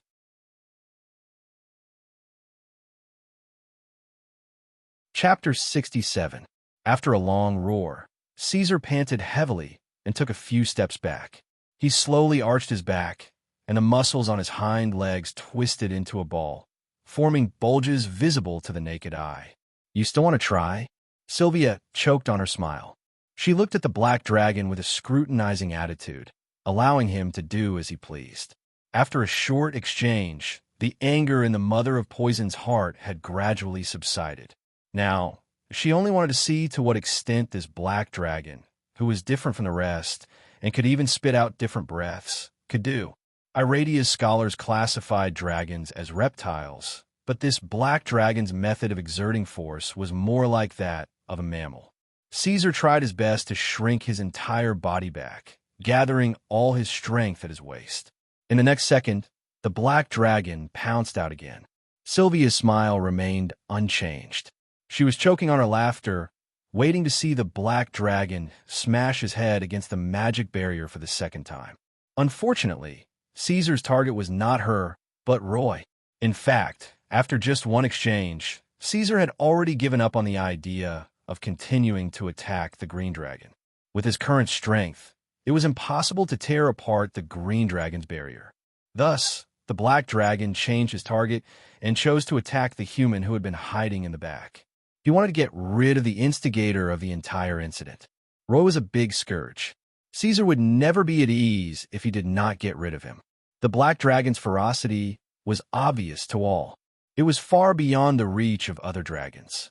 Thus, in the time it took for people to see the black dragon's strange movements and react, Caesar had already crossed a distance of tens of meters, rushing towards his target at lightning speed. Time passed. In just 3 seconds after the black dragon's sudden burst, he had already appeared in front of Roy, using both his breath and claws. Roar! A soundless dragon's roar seemed to resound in the air. Due to the whistling wind that came from the extreme speed, the human's short gray hair was blown high into the air, revealing the wrinkled forehead. Roy did not retreat. He did not even blink. Just like that, he stared straight at the terrifying beast that was rapidly enlarging in his eyes, as well as the astonishingly hot dragon flame breath. He was just a normal person. In terms of combat ability, he was probably even weaker than the weak kobolds. Roy was neither a knight nor a mage. Facing the terrifying black dragon, without the help of external items, he would definitely die no matter what. Therefore, the young noble simply stopped dodging. Moreover, Roy was 100% sure that he would not die in this attack. Boom! As expected, Sylvia's spell shield had already reached him before the magical item he was wearing could take effect. It blocked the black dragon's breath and sharp claws, causing Caesar to fail. In the face of absolute power, you'd better put away these petty thoughts. Sylvia twisted her slender, barbed neck and looked straight at the black dragon. "I'll give you one last chance. Swear allegiance to me and join the Green Capital Army." Then, the green dragon lifted his chin slightly and shifted his gaze to the beastmen not far away. He said meaningfully, "Otherwise, your elemental resistance won't be able to protect these guys." The beastmen's bodies immediately tensed up. They were ready for battle. Gaul subconsciously shielded the others behind him. Even in the face of the green dragon, the Stone Crow clan showed a fearless attitude. He roared, "The Stone Crow clan will never compromise." Brute! Hearing this, Caesar could not help but cover his eyes in pain. He was not a reckless fool. After many fruitless attempts, Caesar had already given up on the idea of fighting to the death. He had hoped that he could use his mouth to fight the green dragon for 300 rounds and see if he could save his country in a roundabout way. But now it was all over. The true dragons could tolerate the rejection of their own kind, but they could not tolerate the disobedience of the beastmen. These idiots of the Stone Crow clan had unknowingly blocked their escape route. However, the beastmen were indeed speaking the truth. These hopeless fellows would not accept the green dragon's threat to surrender even if only one of them was left alive. A race that didn't know how to compromise could easily be hurt or even destroyed. The reason why the Orc Empire had fallen apart was because of this. As expected, the green dragon was once again angered. This time, her anger was even greater than before. Flames of fury burned in her eyes. However, a true dragon would not be so angry that she scratched her head and stomped her feet in anger. The green dragon let out a cold laugh and shook her head at Caesar and the beastmen. It seems that you still don't understand. Very well, then I'll let you see. Dark clouds gathered, elements roared, and magic surged to form a huge black vortex. The dragon's roar was powerful and majestic. The power of the green capital. Nosa Silvia Rambalaffa used her unparalleled magic power to open the void portal. Continuous roars of anger sounded from the other side of the portal. The battle cries were deafening, and the battlefield was boiling. Roy's army near the portal quickly retreated, leaving enough space for the incoming army. Seeing this, Caesar slowly retreated as well. He stood in front of the beastmen and coldly observed this scene. In the next second, an almost endless number of creatures roared and charged out of the portal as they squeezed and collided with each other. Ogres, wyverns, thorny beasts, man-biting bees. The void portal only lasted for 15 seconds. Even with the green dragon's magic power, she could not support this high-level magic that consumed an astonishing amount of magic power. However, in these short 15 seconds, no less than 1,000 monsters and draconic beasts poured into the battlefield. Even more frightening was that these were only a portion of the green dragon's subordinates, bits and pieces of the green capital. Caesar could clearly see the strange beasts on the other side of the void portal. Silvia's forces were not fully here, but even so, this was enough to make one's blood run cold.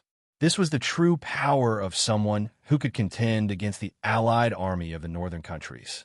Silvia stared at the cautiously retreating black dragon, a smile appearing at the corner of her eyes once more. Elemental resistance? Spell immunity, huh? Fine. Today, the great mother of poisons will use the melee combat that you're best at to beat you to death.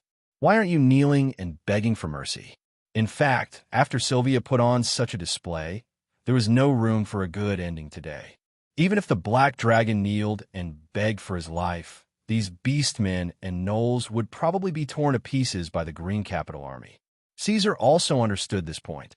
However, what puzzled the black dragon was that while the beastmen's unwavering determination could be understood, why didn't the gnolls beside him change sides? He didn't think that he had any emotional connection with the gnolls.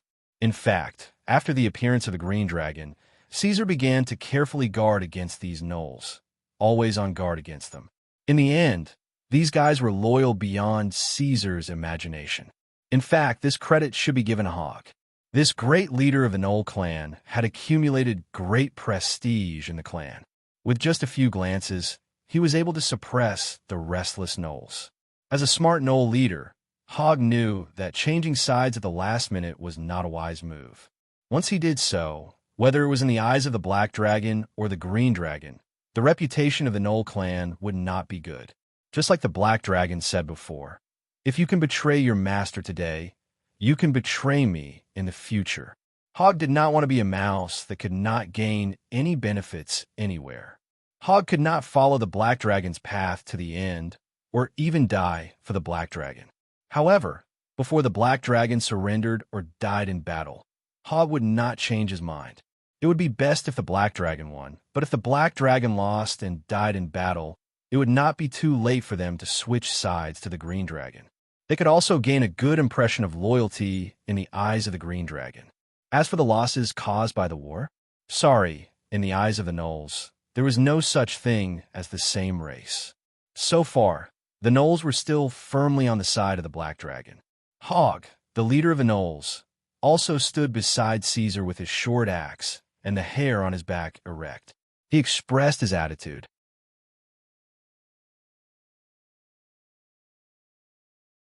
Chapter 68.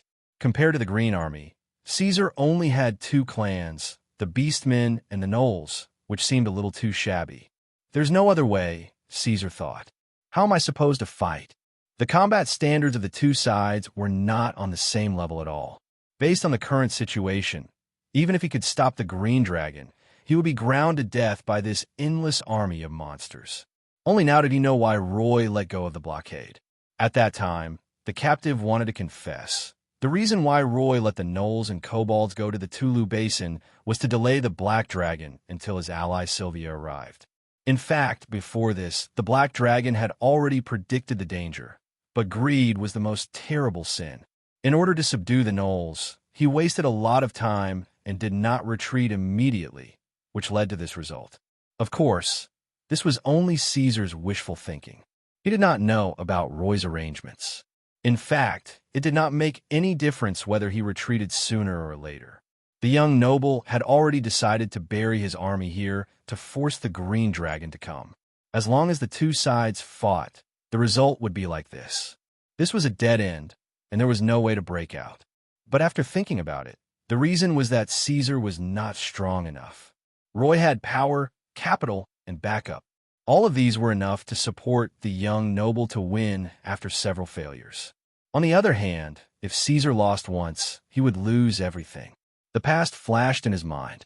Caesar shook his head and came back to his senses. Now was not the time to think about this. He had more urgent problems to solve.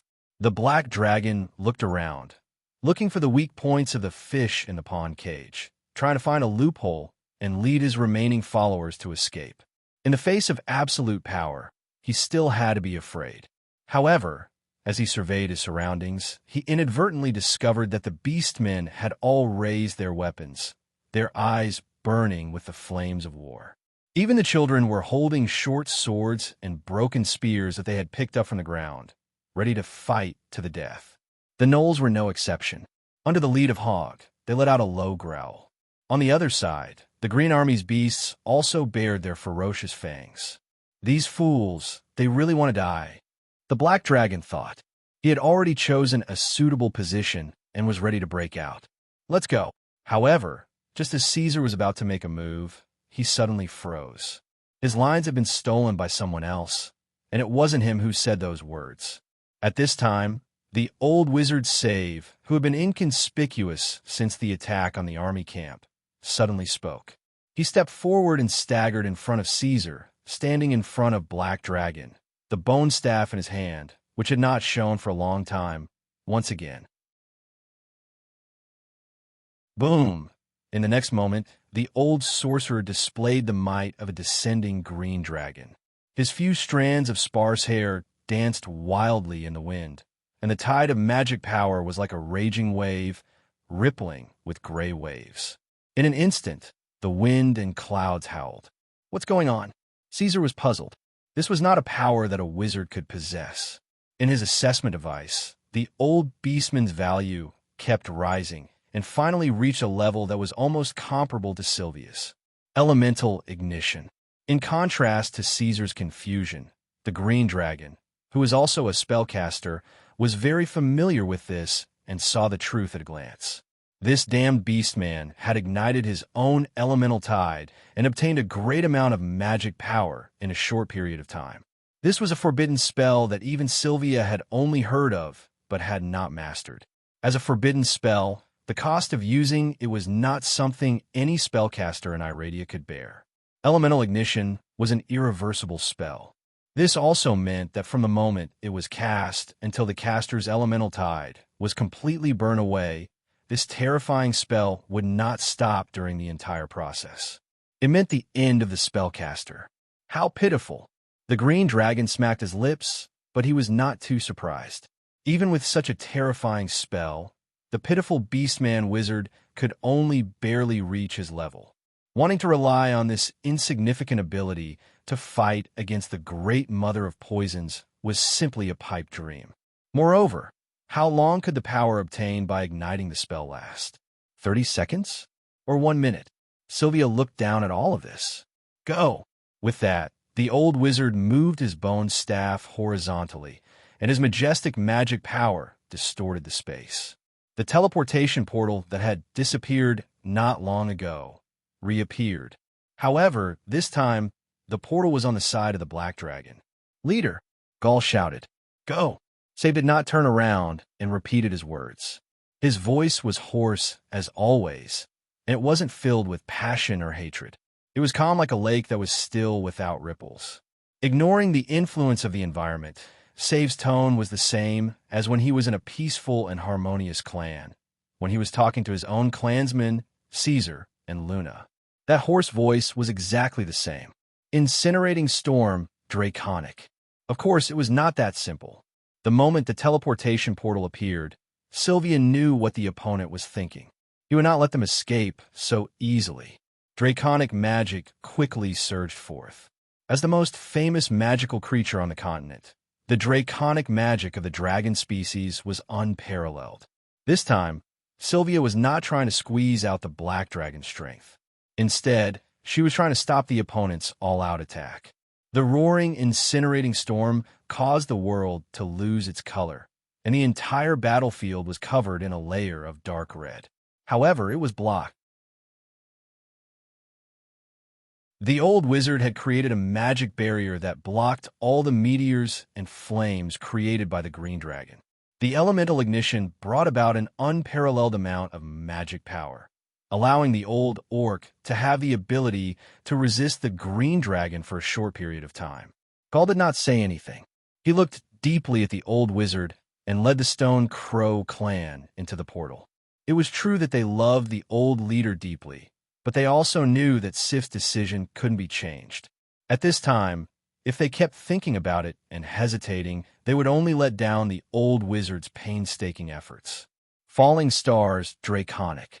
Frenzy of windblades, draconic. The enemy was not stupid. Sylvia began to use her full strength, wanting to tear apart the old wizard's defense.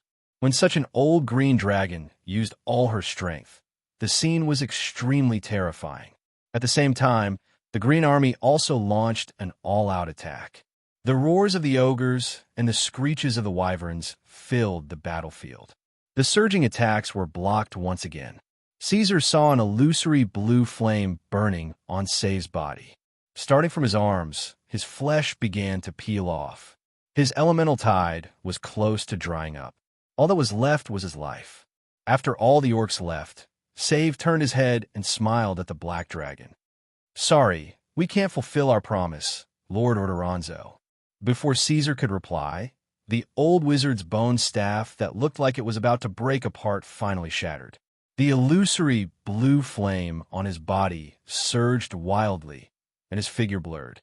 Even so, the rapidly weakening Save could not block the powerful draconic magic. His elemental shield was destroyed. "Please be kind to those children," he said to the black dragon. The old orc's body was bent, and his flesh and blood were all peeled off in an instant. The moment the elemental shield shattered, he used all his strength to push the void portal and disappeared together with the black dragon and the knoll. At the last moment, Caesar saw that Save had already died before the endless spell attack. His body was burned into a pile of bones, and then turned into ashes in the ensuing spell storm. Even that tattered robe was not left behind in the end.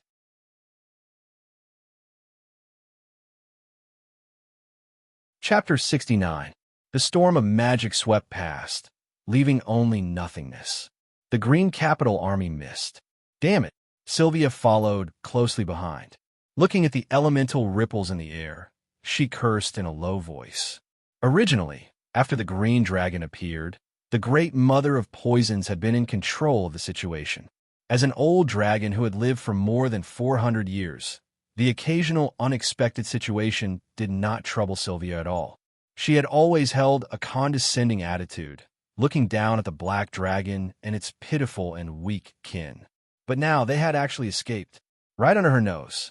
Tracking spell. The huge green dragon's emerald body flowed with brilliance. Sylvia raised her claw and placed her right forelimb where the black dragon had been standing before. She closed her eyes and used her magic to search, tracing the target's current location. Damn it! Very quickly, Sylvia opened her emerald green eyes again. Anger flashed through her eyes as she cursed again. This puppy really deserves to go to hell. Even when it's about to die, it's still thinking about wiping away the traces of the others before it dies. He's actually willing to waste time for such a small trick. The green dragon gritted her long, sharp teeth. If he didn't do that, he would have a chance to escape with the black dragon. I'm afraid he had to do that. At this time, Roy also walked over and stared at the dust on the ground. This spellcaster became very powerful at the last moment and actually had the power to resist you. I guess that's an ability that has to be paid a certain price to obtain. Elemental ignition, irreversible magic. The price is permanent loss of spellcasting ability and even life. Sylvia replied with a gloomy face. She was a little embarrassed. As the ruler of the Green Capital, she had actually lost to an orc. Although the orc had permanently lost his life, the green dragon still could not accept this result. That's right. Roy nodded and took a few more steps forward. The old man is very smart.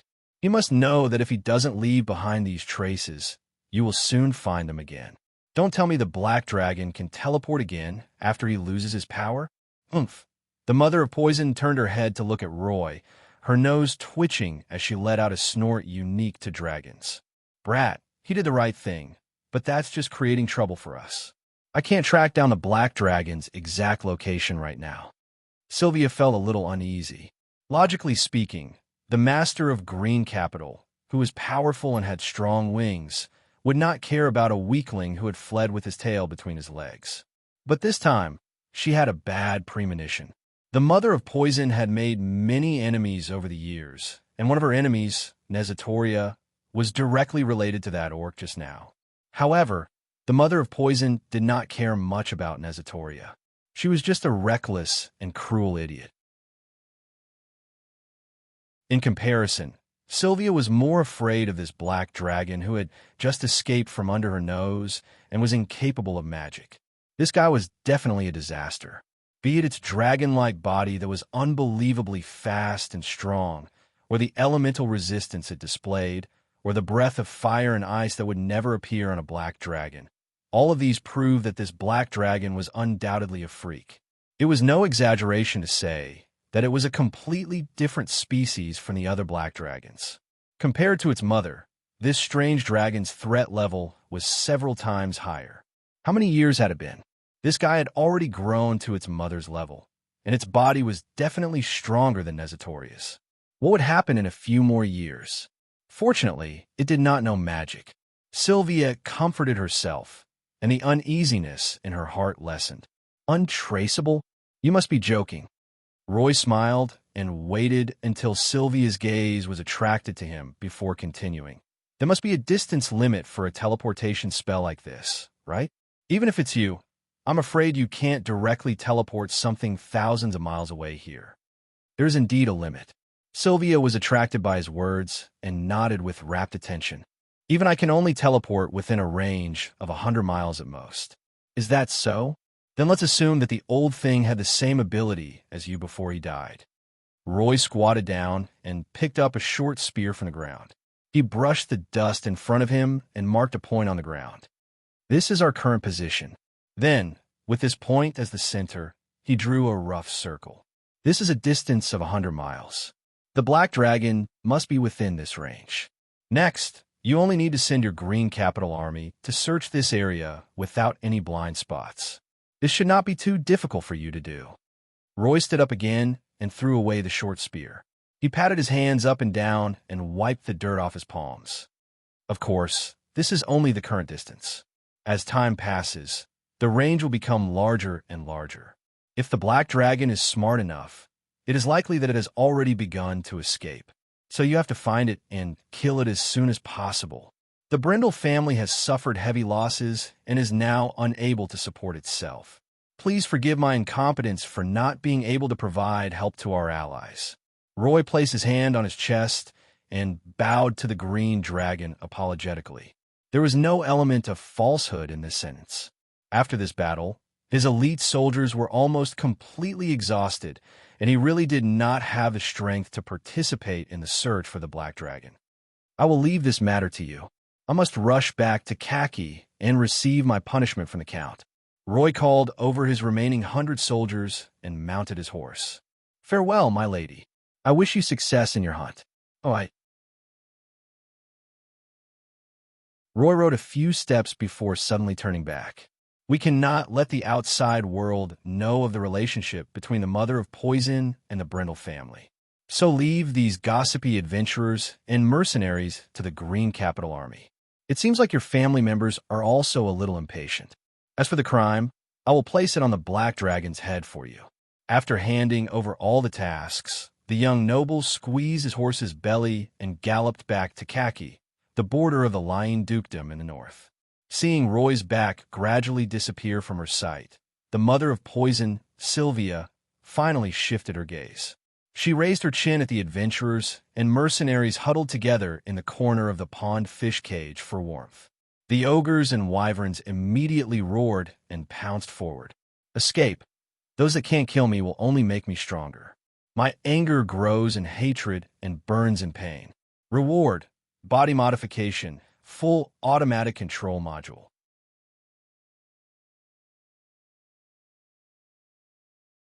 Chapter 70. The sun shone brightly, and the yellow sand stretched for thousands of miles. The tiny particles that came at them made it difficult to open one's eyes and made one's nose hurt. All that could be seen was a continuous stretch of desert and sand dunes. Dry, dead silence. The sudden reward did not dispel the Black Dragon's surging hatred and pain. Seeing SV walk towards the end of his life, the Black Dragon's fury surged out like a tidal wave. To him, the old wizard's death was unacceptable. SV was not only the most important spellcaster in the Black Dragon's forces, but at the same time, the old orc was also Caesar's friend, partner, and mentor. Dragons always had good memories, so Caesar could still remember how the old orc had carefully taught him how to read and write magic when he had first asked SV about the principles of magic. Caesar could recall all the details. At that time, they were still wary of each other, but the old orc did not hide anything from him. He imparted all of his knowledge to Caesar, not only spells, but also much of Aladia's history and local customs. Although Caesar did not manage to learn magic in the end, he was still very respectful towards SV and was full of kindness. The old orc's hoarse voice, which Caesar had originally thought to be harsh and unpleasant, was now full of warmth. The Black Dragon only knew how to address the old wizard as Sir. Even his mother, Nestoria, had never received such treatment. That was an elder that was truly worthy of respect. Green Dragon Roy. Caesar clenched his teeth and squeezed out the words from the depths of his throat. To be honest, in this battle that had lasted for more than 10 days, the Black Dragon had done well enough. Although he was not at the peak, there were no faults to be found. However, even though he had the upper hand in small-scale battles and all the details, his opponent was not stupid. Using their influence and resources, they still managed to crush him in the end. In the end, it was because they did not have enough power. Iradia's famous bard and scholar, Schiller, once said, "All the pain of a person is, in essence, anger towards their own powerlessness." Caesar had a deep understanding of this. Compared to the other dragon whelps, he had already grown up quite quickly. It was rare to see a dragon whelp in 1,000 years. Even if it was a young red dragon that had developed normally, it might not be a match for Caesar. But what was the use of that? The truth was, he couldn't even tear apart the elemental barrier of the green dragon. He couldn't even kill a mere human. He could only watch helplessly as the old sorcerer's life was exhausted and burned into a pile of bones. Then, he was drowned in endless spells. Facing hell difficulty, he could not do anything. This was not a competition or a game. This was the cold, bone-chilling reality. In Aladia, there was no rule that stated that everyone had to start from the same starting line. There was also no rule that said that the heavyweights could not compete on the same stage as the lightweights. There was also no rule that said that the heavyweights could not compete on the same stage as the lightweights. In this terrifying world, there would always be one number one, one strongest. And everyone. Strength. The Black Dragon let out a deep roar and muttered to himself, "Don't worry. Wait for a while. I will be quick, very quick." "I'm sorry." Luna's eyes sparkled. She timidly said to him in a small voice, Caesar, it's my fault. Don't be angry, okay? You look so scary right now. The little girl was also very uncomfortable. She was full of self-blame. In her opinion, if Caesar had not disobeyed the green dragon's order to protect her, this would not have happened. Luna's voice reminded the black dragon. Caesar shook his head and came back to his senses. He could have hatred and anger, but he should keep it in his heart and not use it to burn through his rationality. He was no longer alone. He had family below him that needed to be comforted, and his future path needed to be rearranged. But before that, Caesar had to check the achievement reward that had suddenly appeared. Then, he began to use his thoughts to connect to the Black Dream. Every move of the orcs and gnolls quickly entered a bullet time that was slowed down countless times in his vision. Finally, it stopped. As his vision blurred, Caesar returned to the mysterious dark space. Escape. Those that can't kill me will only make me stronger. My anger grows in hatred and burns in pain. Reward. Body modification. Fully tuned autonomous control module. This was a black jade trophy. In the dark space, it still emitted a striking glimmer. The surface rippled like liquid metal. Black jade. Caesar narrowed his eyes. He knew that this was an achievement reward that was one level higher than bronze. Although he could not figure out the meaning of the fully tuned autonomous control module for the time being, he believed that it would not let him down.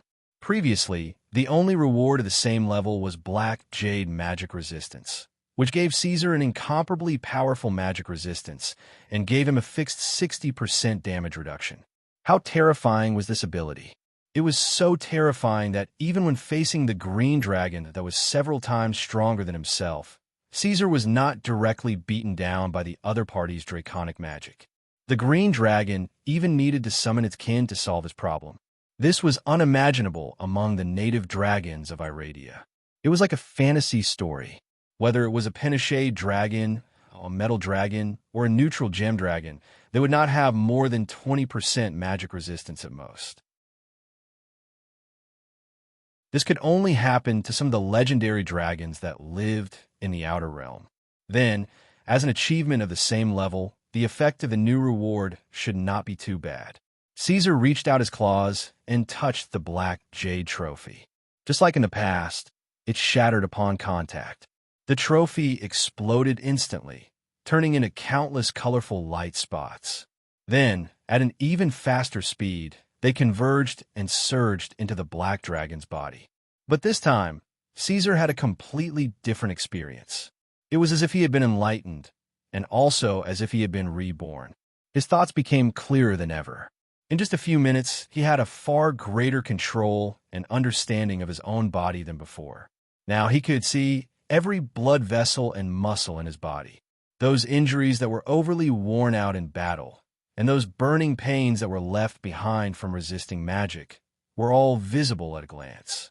These were not the main point. Soon, Caesar discovered that after receiving this reward, he could freely control his body from the inside.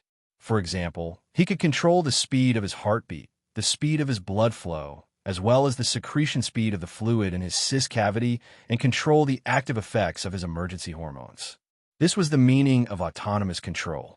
For ordinary creatures, it was very difficult for them to control the operating state of their body and its natural reactions. For example, excessive exertion of strength would cause muscle damage. Limited movement due to injuries and pain, and emotional fluctuations would directly affect the state of their body. But Caesar could control these factors. He could maintain the stability of his body like a machine. Unless he suffered a serious injury that caused him to be completely unable to move, he could maintain himself at his peak state. However, he soon discovered that these were only basic operations. The true power of the reward began to gradually appear under Caesar's exploration. Even someone as calm as him could not help but praise and be overjoyed when he saw this.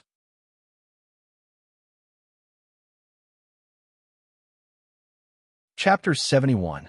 Caesar inadvertently glanced at his tail. He felt that the spikes at the end of his tail were of little use in actual combat. They were only suitable for AoE whipping. In terms of single-target attacks, the hammer was not as powerful as his claws and fangs. If it could grow into the shape of the grappling hook used by the adventurers before and be used for long-distance grabbing, the black dragon felt that the effect would be better and wider. God said, "Let there be light," so there was light. Caesar thought that it would be better if the spike hammer at the end of his tail could become a claw hook. So, under his gaze, the center of the cuticle that formed the hammer collapsed from the inside to the outside and quickly divided into 4 parts. Then, they began to change rapidly. The uneven gaps caused by the division became neat, as if they were polished. Then, they began to refine and become sharper. Finally, the end of the tail turned into a claw hook. Then, countless blood vessels, muscles, and various complex nervous systems began to form, filling the end of the tail that was originally not complex. The sense of control was connected to Caesar's mind. Clang, clang. He tried to control the claw to grab a few times. The hooked toes of the tail collided with each other, making a metallic sound and bursting with sparks. The strength was not bad. Yes, Caesar praised and curled his tail in front of him. He held it with his right front claw and carefully looked at the newly born end of the tail. The outside of the claw was surrounded by a black cuticle, but there should be a nervous structure in it. The shape was like an open dragon's claw, hideous and grotesque. Caesar knew the power of the black jade reward this time. However, he also thought that the tail claw's lethality was not as good as the tail hammer. Could he change the end of the tail into a double-joint compound structure so that it would become a hammer when clenched and a claw when released? Killing 2 birds with 1 stone. Caesar concretely sketched the complex form of his imagination in his mind. The next moment, the end of the tail that had just turned into a claw changed again. At its hooked toes, a double-joint bone structure quickly grew. A small gap appeared in the middle of the curved hooked toes, and the inner side immediately became vertical, seamlessly fitting each other. This way, when he needed to use the tail hammer, Caesar only needed to lock the 2 joints, and they could be close to each other to form a rhombus structure. He could use the bulges on the joints as blunt rams, and he could also use the tip of the top as a sharp spike. And when it was time to grab, Caesar could control the joint to open up and turn it into a tail claw. A multifunctional organ like this could only be achieved with a double-joint compound structure.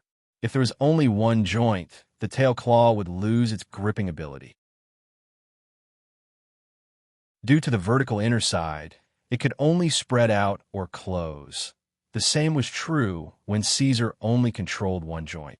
Just as he was tirelessly studying the new tail claw, he keenly discovered that his body size had shrunk, and his strength and speed had also decreased slightly. This change was so subtle that it was difficult to notice it without accurate measurement. However, Caesar still carefully noticed it. Conservation of mass, he thought. The tail claw did not grow out of thin air. It absorbed the resources of the other parts of the body. For example, Caesar's current body comprehensive points were 10. After he put 1 point on the tail claw, the value left for the other parts of the body was naturally only 9 points. This was reasonable, and Black Dragon was not surprised by this. In the end, the reward was only a Black Jade level achievement, and it was far from being able to break the basic operating rules of the world. In this case, my current defensive ability is strong enough. What I need is strength. Caesar thought, reduce the hardness and thickness of the scales, and strengthen the strength. He waited, but his body did not respond. Oh, after discovering this problem, Black Dragon pondered for a moment and quickly reacted, I understand. The reward was an autonomous configuration module, and not a modification system that he could carry around with him. This meant that he had to do all the configuration by himself. He had to think clearly about the shape, function, and structure of the modified parts in his mind, and then outline the specific blueprint like how he made the tail claw, and then modify it step by step. General concepts and instructions would not work. If I want to strengthen my strength, I have to increase my muscles first. I have to increase the muscles of the biceps and forearms. I have to strengthen the tail muscles and the lumbar muscles too. Caesar thought, and combined with the inside ability that he had previously explored, he began to configure here, and here, Sure enough, under the careful planning and outline, his muscles began to grow, his limbs became slender and thick, and his strength increased. At the same time, his thick neck became slimmer, and the thickness and hardness of the scales decreased to a certain extent. This was also related to the scope of material conversion. Caesar tried a little and stopped the configuration. After all, there was a large group of people waiting outside. If they saw the black dragon's appearance change so much in an instant, who knew what they would think? Since he had already figured out this ability, Caesar prepared to leave. Now was not the right time, and there would be plenty of time in the future for him to slowly adjust. Caesar was quite satisfied with the newly appeared black dragon reward. This fully adjustable autonomous control module was very playable and allowed him to freely adjust and modify his body. If this guy played it out enough, he could completely change himself from a black dragon to a red dragon or a gold dragon. Even becoming an abyss demon was not impossible. Of course, Caesar would not do this at the current stage. He cared enough about his own body that he had to carefully experiment with this new ability. He was afraid that he would carelessly modify it and break himself. Thinking about this, Caesar left the dark space and left the black dream. His eyes became clear again after being blurred. After a short stagnation, everything that was originally frozen came to life. The creatures continued to move, and the north wind continued to blow. Caesar still maintained the action of baring his teeth and growling. The sudden space-time transition of his consciousness and the adjustment of his body that needed to be adjusted made him slightly sluggish. However, Caesar was Caesar after all. He quickly reacted and used the tip of his claw to gently rub Luna's hair to comfort her. He glanced at the group of gnolls, then turned his head, intending to take a look at the current state of the orcs. Unexpectedly, when Caesar turned his head, he found that there were only about 400 orcs left, all facing him and kneeling on one knee on the ground. This was the first time Caesar saw the orcs do this. According to Luna, even when the Orc Empire was at its peak, when facing the Orc Emperor, people only needed to salute with one hand to their chest. That was the end of the Orc etiquette. Please avenge us, Lord Orderonzo. The chief commander of the Stone Crow clan, Gaul, knelt at the front of the group. This 2-meter-tall orc, who was as strong as an iron tower, now bowed deeply and buried his head in the shadow cast by the black dragon. We are willing to be your family, servants, and slaves. Please avenge us, my lord. The other orcs knelt in silence. Sweat and tears fell on the ground silently. I will. The black dragon looked at them and said in a low voice, Sylvia Roy, no matter where they hide in the future, I will find them and skin them alive to avenge save. He promised the orcs, and he also swore to himself. But not now. Caesar shook his head and drove away the rising anger in his head. He glanced at the orcs and gnolls. Who can tell me where this is?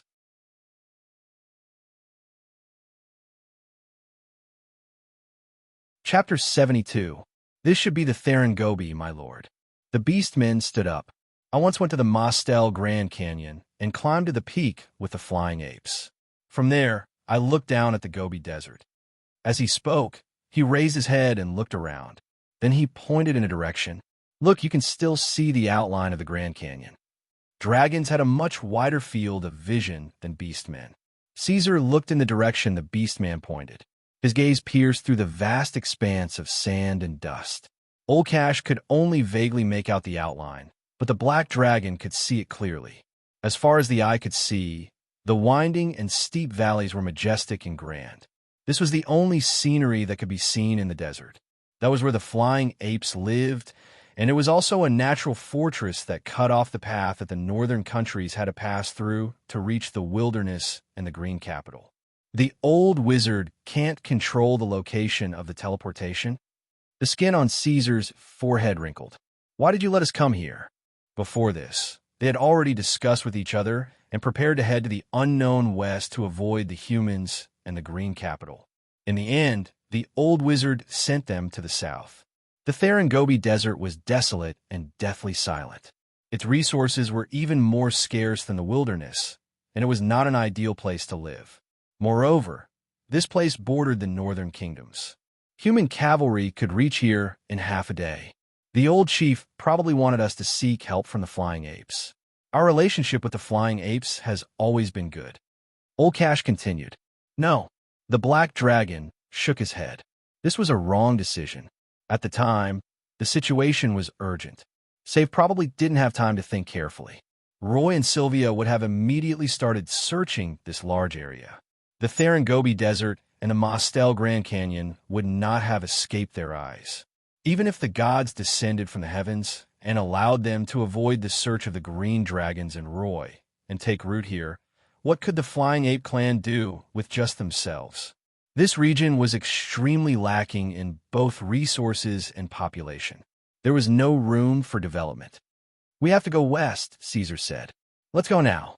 After saying that, the black dragon identified the direction, spread its huge wings, and prepared to fly into the sky. Please wait, Lord Orderunzo. Gaul stopped him, took 2 steps forward, and took out a roll of parchment from the lining of his heavy armor. The patriarch said that if we come to Therengobi in the end, we should help him give this to you. Caesar looked back at the parchment and paused. Save left it for me. He vaguely remembered that this was something that Save had given to Gaul after they had drawn up the evacuation plan. At that time, the old sorcerer had even given Gaul some instructions and muttered something under his breath. However, at that time, Caesar was thinking about other things and did not pay attention to ask. Gaul still wanted to get closer, but the black dragon's tail had already reached him and took the parchment scroll. This is a map? Caesar narrowed his eyes. Although the parchment was old and slightly damaged, the drawings on it were very precise and detailed. This was a hand-drawn map that had just been completed not long ago, and there were annotations in the orc language that the black dragon could not understand. Save actually left him a map. Moreover, according to Gaul, the old sorcerer seemed to know that they might come to Therengobi. However, according to their previous arrangements, their destination was to be the west. This was discussed with Save, and the old sorcerer did not raise any objections. If not for the appearance of the green dragon, they would not have come to this place. Did that mean that Save had already prepared all of this? The old orc predicted that they would encounter danger that they could not resist and would need to escape through teleportation. He had even made arrangements for his own death and for sending them to Therengobi. This old sorcerer. Caesar sighed, not knowing what to say. With Save's wisdom, if not for the shackles of his race's talent, his achievements would not have stopped at the level of a great sorcerer. Logically speaking, even a legendary sorcerer would not be able to stop this elder's footsteps. The black dragon looked at the parchment and could not help but smile. This map was given to him, but there were annotations in the orc language that dragons did not understand and would never bother to learn. Caesar remembered how he had secretly scolded the old orc for being treacherous when they first met. He choked on his laughter and said softly, "See, I did not abandon them." The black dragon passed the parchment back to Gaul and asked him to translate. Spallawake. Gaul pointed at the first annotation and first read it in the orc language, then translated it into the common language, boundless wilderness. Laruahama, the remnants of the city ruins. Sakalakama, the immortal statue. At this time, a female orc spoke up. She was also holding a parchment in her hand, and it seemed to have the same content written on it. Fairpalasa, the burning flame. The hidden door. Another orc answered. From the looks of it, in order to prevent accidents, Sif had even copied several copies and handed them to different races. The connected world. The orc finished translating. The black dragon narrowed his eyes and took back the map in Gaul's hands. He connected the annotations that he had translated one by one. The ruins of a city in the wilderness. The statue is burning. The door is connected to the world. Are there any ruins of a city nearby? He asked. He wanted to verify the map so that he would not have made a wasted trip. The orcs looked at each other. Most of them had lived in the wilderness their whole lives and had never explored the outside world, so they knew very little about Therengobi. It seems that there is... Orcash spoke again. This guy was illiterate, so he had been silent before. Now that he finally had a chance to speak, his lips moved, and he said hesitantly, "I heard from the flying apes that there used to be a city in Gobi, but it was abandoned thousands of years ago. Now it has been covered by the yellow sand." "Your Majesty." At this time, the leader of the gnolls, Hog, interrupted and came in front of Caesar. "The orc's statement is wrong. The city still exists." When he said this, Hog glanced at Gaul and Orcash. After pausing for a while, he continued, "That place is not covered by the yellow sand. It is near the southwest direction. It is very eye-catching, and there are undead there." "Undead?" Black Dragon turned to look at him. Hog's half-kneeling position was closer to him than Gaul. "It's just some low-level, undead, unintelligent skeletons." Hog could not help but show his fangs. "The gnolls can easily crush them. Is there anything else special?" Caesar asked. It seemed that Hog had been to Gobi and went deep into the abandoned city. These days, even the gnolls had stories. "No, it's just an ordinary abandoned city, Your Majesty," Hog replied. "Then let's go." Black Dragon flapped his wings and jumped into the sky. He wanted to see what Save had left for him. Let's go.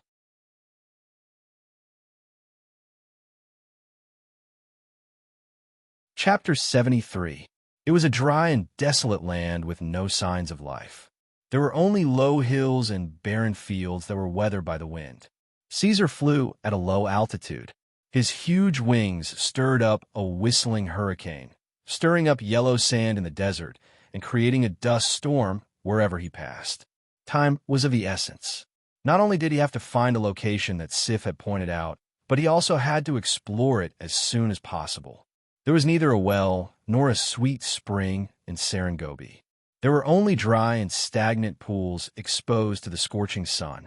The deeper he went into the location indicated on the map, the fewer water sources he found. The distance between the pools also grew longer and rarer. For any creature, food and water were a big problem, especially in the hot and desolate Gobi Desert. The next pool they found was hot and full of the stench of sulfur. However, the orcs and gnolls had no choice but to find a container to hold the water and drink it after the water cooled down. Caesar did not mind at all. This guy's stomach was like a furnace that could digest everything he ate. If there was really no food, this guy would not starve to death just by eating dirt. But it was not the same for his kin. Without food, some gnolls who were already weak began to whimper and die. Then they were eaten by their kin. The orcs were a little more resistant, but their situation was just as bad. Fortunately, when darkness covered the sky, they rushed to a yellow plain that was cracked all over. There they saw a city that suddenly stood tall and upright. "Your Majesty," the gnoll Hog shouted. This guy had just eaten half of his kin, but his expression was very natural. He did not feel anything strange at all. He reported with full energy, "It's that city." The black dragon ignored him. It flapped its wings and approached quickly. They arrived at the ruins of the city. The brick walls that were integrated with the desert were full of cracks. Some of the top of the walls were built with dragon spikes facing the sky, but most of them had been weathered and were buried by the yellow sand. It looks like an ancient fortress. These things are used to resist the blue dragon. Caesar flapped his dragon wings and landed slowly. He stared at the 20-meter-high wall. There were towers and crossbow openings on the inside of the wall, but they were also withered and reduced to a state where they could only be used as decorations. "Caesar." Luna poked half of her head out from the thorns on his back and whispered, "There's a flow of magic here. It's weak, but it's definitely there. You have to be careful. This city has been abandoned for at least 1,000 years. How can there be magic power flowing through it?" Caesar turned his head and asked the forest fairy, "Are you sure?" The little fellow closed his eyes and suddenly opened them again. He nodded heavily in a serious manner. Yes, at this time, Hog also arrived with his gnoll clan. These guys could run like terror wolves and were much faster than the armored beastmen. "It seems that I remember correctly, Your Majesty." Hog stopped behind Caesar with a heavy axe in his hand. "This is a dead city. It has no name, and everything is broken. Only the wind and the spirits of the dead pass through the streets." Hog had his doubts about the map from the Stonecrow clan. "Oh, spirits of the dead. Luna said with a trembling voice. It seems that evil spirits will appear at night. Caesar, can we avoid this place? The little fellow's courage had shrunk a lot. It seemed that she had been frightened by the green dragon. Uffed, Caesar snorted and asked with a smile. You weren't even afraid when you peeped on me. Now you're afraid of spirits of the dead? As the darkest and most evil dragon species, most black dragons would spontaneously awaken some necromancy spells. Some extreme black dragons would even actively learn such spells. They liked to control the dead and accompany the dead for life. More than half of Iradia's black dragon liches were transformed from black dragons. In a sense, black dragons were much more terrifying than ordinary spirits of the dead. Caesar shook off the dust that gradually covered his body after standing for only a short while. He was the first to pass through the tall arch of the ruins of the ancient city and walked along the silent main road. Gaul and the beastmen of the Stone Crow clan followed closely behind. The rest of the gnolls also slowly followed behind. In his opinion, this city had been abandoned for more than 1,000 years. There were broken walls everywhere. The narrow alleys were blocked by rocks and sand. The buildings were in conflict with each other. There were no windows on the front of the buildings, and they were featureless. It was a miserable yellow color. The square was raging with wind and sand, and weeds grew between the stones. However, Caesar was not an archaeologist. He was not interested in studying the history of this city. He asked his family to set up camp in the ruins of a palace that had been destroyed for a long time, and then sent people to search for the ruins. Although the dark veil covered the land, both the beastmen and the gnolls had night vision. This was not a problem for them. So the beastmen took the lead and left. The dirty and lazy gnolls were reluctant, but they still scattered under Hog's command. Not long after, a gnoll with black spots on its head ran back. Its fangs were dripping with saliva. It was holding a pile of figs in its arms. Although the figs were small and somewhat withered, the gnolls greedily snatched them. They pushed and bit each other, stuffed the figs into their mouths, and chewed with satisfaction.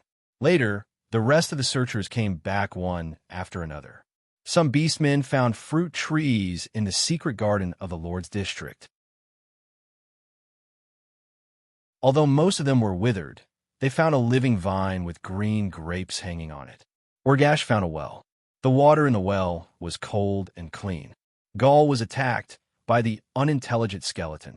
In the end, the unintelligent skeleton was crushed by the beast man. He found a large number of white bones in the corner of the ruins. They were pale and broken. Hog found the statue. The statue had been standing for thousands of years, and it had not collapsed yet. It was magnificent and magnificent.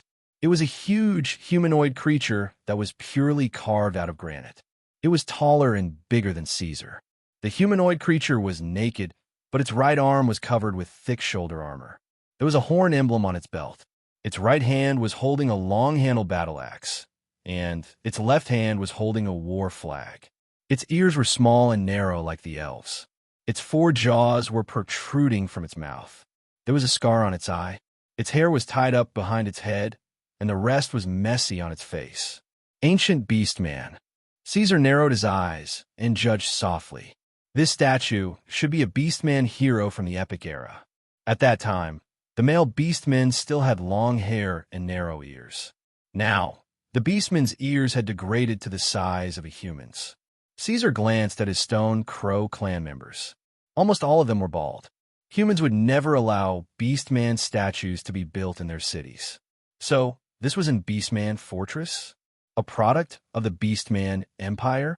TSK, then this era is really long. Black Dragon could not help but smack his lips. Luna flew to his head and opened her eyes wide. Caesar, the magic power here is denser than in other places.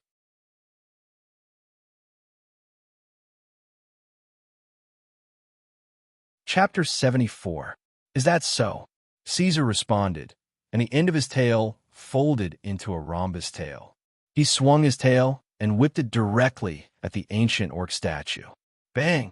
The sound of the collision was not ear-piercing. Instead, it was a little dull. The black dragon's tail did not destroy the statue, nor was it affected by the expected reaction force. The statue was still intact. Of course, this was not normal. Not to mention how an ordinary stone statue could withstand the whipping of a fierce dragon like Caesar. Just the fact that it had stood for 1,000 years and was still shiny was enough to make people suspicious. Looking around, the other things in the ruins had already been weathered into dust. Even the well-preserved buildings were as fragile as paper. However, this stone statue was as tough as new. There seems to be magic spreading. Luna flapped her wings and circled around the black dragon's head. She was a little uncertain. She asked tentatively, "Caesar, can you try again?" So the black dragon swung his tail at the statue again. During this time, he noticed that his orkin did not look so good. Her green face was slightly red. This was normal and reasonable. If it were Caesar, he would have been furious if he found out that other creatures were destroying his statue. The Stone Crow clan had been very patient, and they were loyal to Caesar wholeheartedly. Luna opened her eyes wide and stared at the statue that was as big as a mountain to her. Just like before, when Caesar's tail swept the statue, he did not feel any obvious collision. It was as if the power was absorbed and dissolved. This feeling was a little similar to the elemental barrier that the mages used before. However, the feedback from the statue was much gentler than the elemental barrier. As expected, Luna exclaimed, "Caesar, this statue is a hidden magic item." Caesar's eyes flashed. The greed that originated from the dragon nature surged in his heart. After hearing the little one say that this was a magic item, the black dragon immediately coveted it. However, it was obvious that this was a related item. According to Save's guidance, after the immortal statue, there was still the burning flame and the hidden door. In order to find what the old wizard had prepared for him, Black Dragon could not afford to hesitate. Suppressing the rising greed, the black dragon flapped its wings and flew into the sky, opening its mouth wide above the sculpture. The orcs and gnolls quickly retreated. In the next moment, roaring flames surged out and completely engulfed the area, igniting everything that could be burned. Flames rose and black smoke filled the air. 10 seconds later, the lifelike sculpture began to melt. Caesar was quite self-aware. He knew that to melt such a huge granite statue, he would need at least thousands of degrees of heat. Not to mention 10 seconds. Even if he was given a day, he wouldn't be able to do it. His current spitting weapon didn't have that kind of power. The sculpture melted on its own after being exposed to a large area of heat. It didn't look like it was made of stone, but more like a wax figure. In the flames, it turned into hot stone liquid, dripping down sticky and being absorbed by the ground. The light of magic began to really shine. Under Caesar's gaze, the engraved runes appeared on the ground where the sculpture stood. When the stone statue completely melted and disappeared in the flames, a rusty iron door appeared. Behind the stone statue, there was a hidden door. The iron door faced the dome and lay horizontally on the ground. The black dragon folded its wings and slowly descended. The door was wider than expected, enough to accommodate a dragon bigger than Caesar. The black dragon gently knocked on the iron door a few times. The iron still had the residual heat of the flames, and there was a hollow echo from inside. Under the iron door was empty, not filled with dirt.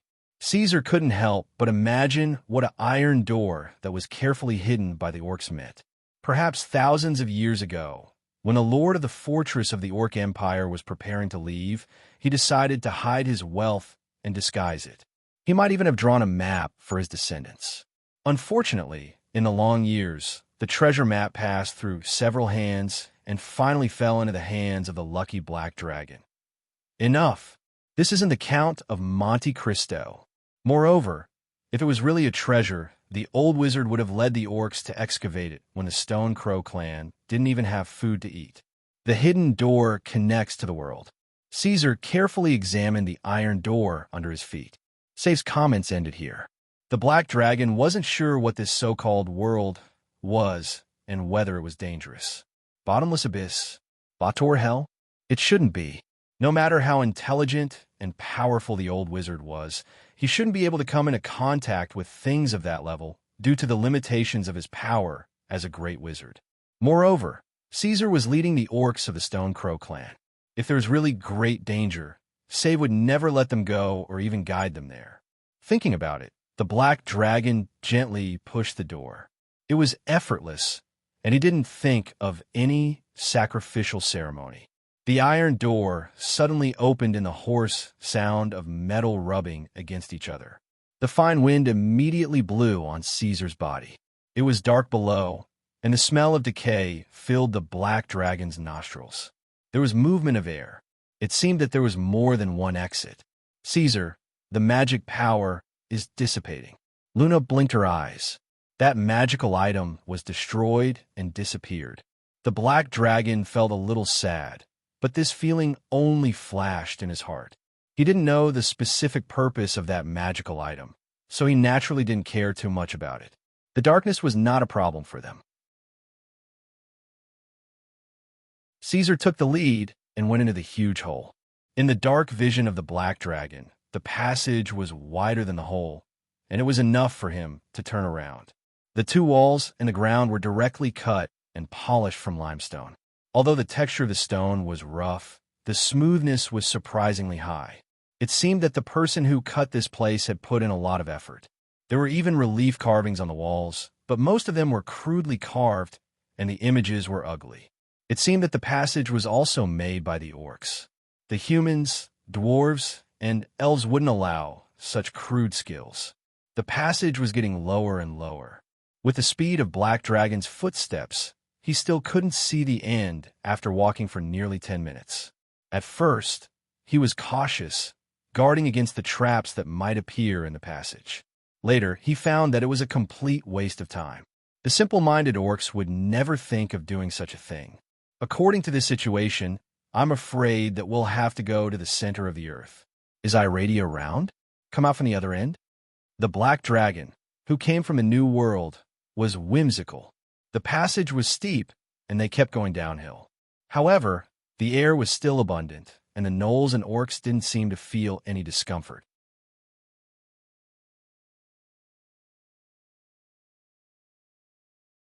Chapter 75.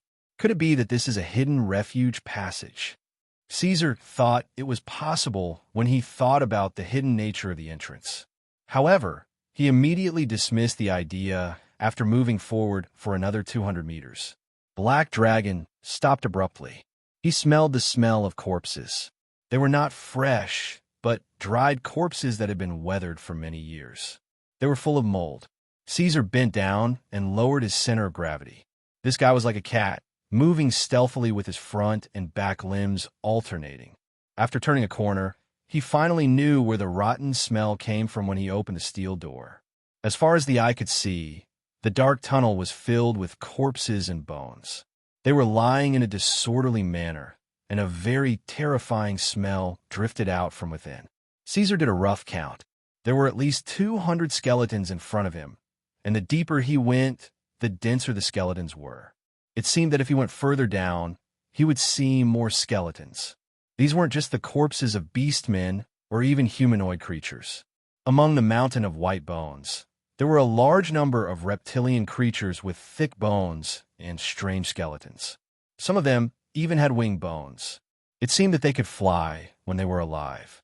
This was not a refuge passage, but a battlefield. With his fine night vision, Caesar could even see the knife carvings on the crawling monsters, as well as the bite and claw marks on the bones of humanoid creatures. Thousands of years ago, they had fought to the death here. Caca. Just as Caesar glanced around, the layers of bones seemed to have smelled the scent of a living person.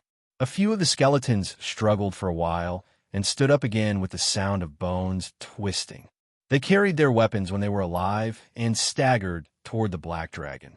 The magic power in the air gave them life again, allowing them to attack outsiders. However, the magic power was too thin and weak to the point of being undetectable. The effect was pitifully small. Otherwise, with so many skeletons here, it was not impossible for an undead knight to be born. Before Caesar could make a move, his gnolls had already taken the lead. They finally had a chance to show off in front of their new master. These gnolls could not wait to pounce on the skeleton. The unintelligent skeleton's body which was not baptized by magic power, was like a piece of paper.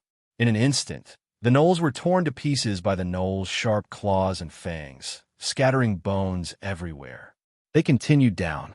After being attacked by 6 batches of unintelligent skeletons, Caesar finally came to the end of the tunnel. At the end of the tunnel, he saw a broken stone door. This stone door was several times larger than the black dragon and was at least half a meter thick. This width was enough for a strong or even old red dragon to enter and exit freely. The seams of the stone door on the right had been pierced through, and the ground was littered with broken stones. It seemed that it had suffered a violent impact, but the upper and lower edges were still firmly embedded in the door groove. The door was heavy, unimaginably heavy. However, in terms of strength, Caesar was definitely unimaginably powerful. Therefore, when this fellow truly began to exert his strength, the huge stone door that had been sealed for a long time began to slowly open. The tunnel shook a few times, and, as the stone door opened, the billowing smoke and dust were swept into the surroundings. Caesar was able to see the light of day again. How could there be light underground? Light from an unknown source sprinkled down, and it was pale white. There was no temperature to speak of, but it illuminated this area. The black dragon looked up at the sky, but he did not see the hard dome that he had imagined.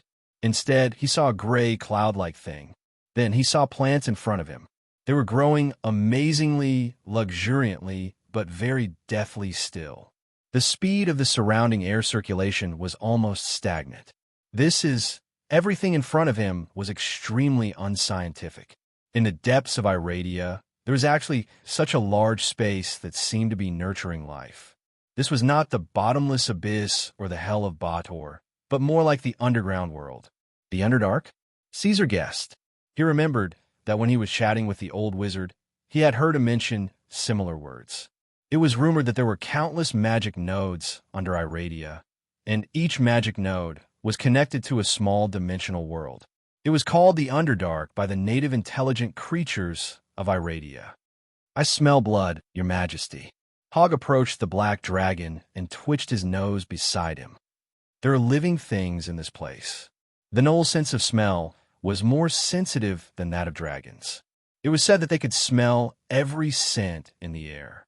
However, a sensitive sense of smell was sometimes a strength and sometimes a weakness. It was rumored that an experienced adventurer could make them cry for their parents and flee in panic with a single sticky bullet. It really is the Underdark. However, Caesar did not care about this now. He stroked his chin. Although there were no living things in sight, after this period of time together, the black dragon knew that Hogg was a very smart and capable gnoll leader. He would not confuse and fool him at this time. Under the ruins of this city that had been abandoned for thousands of years, there was actually a passage with magic nodes. In the outside world, there were probably very few people who knew about this. He did not know what means the old wizard used to know such a long-standing secret. He even knew how to open the passage. After figuring out where this place was, Caesar instantly thought of many things. In the past, when the ancient orcs built a fortress here, they might have been attacked by the monsters of the underground world.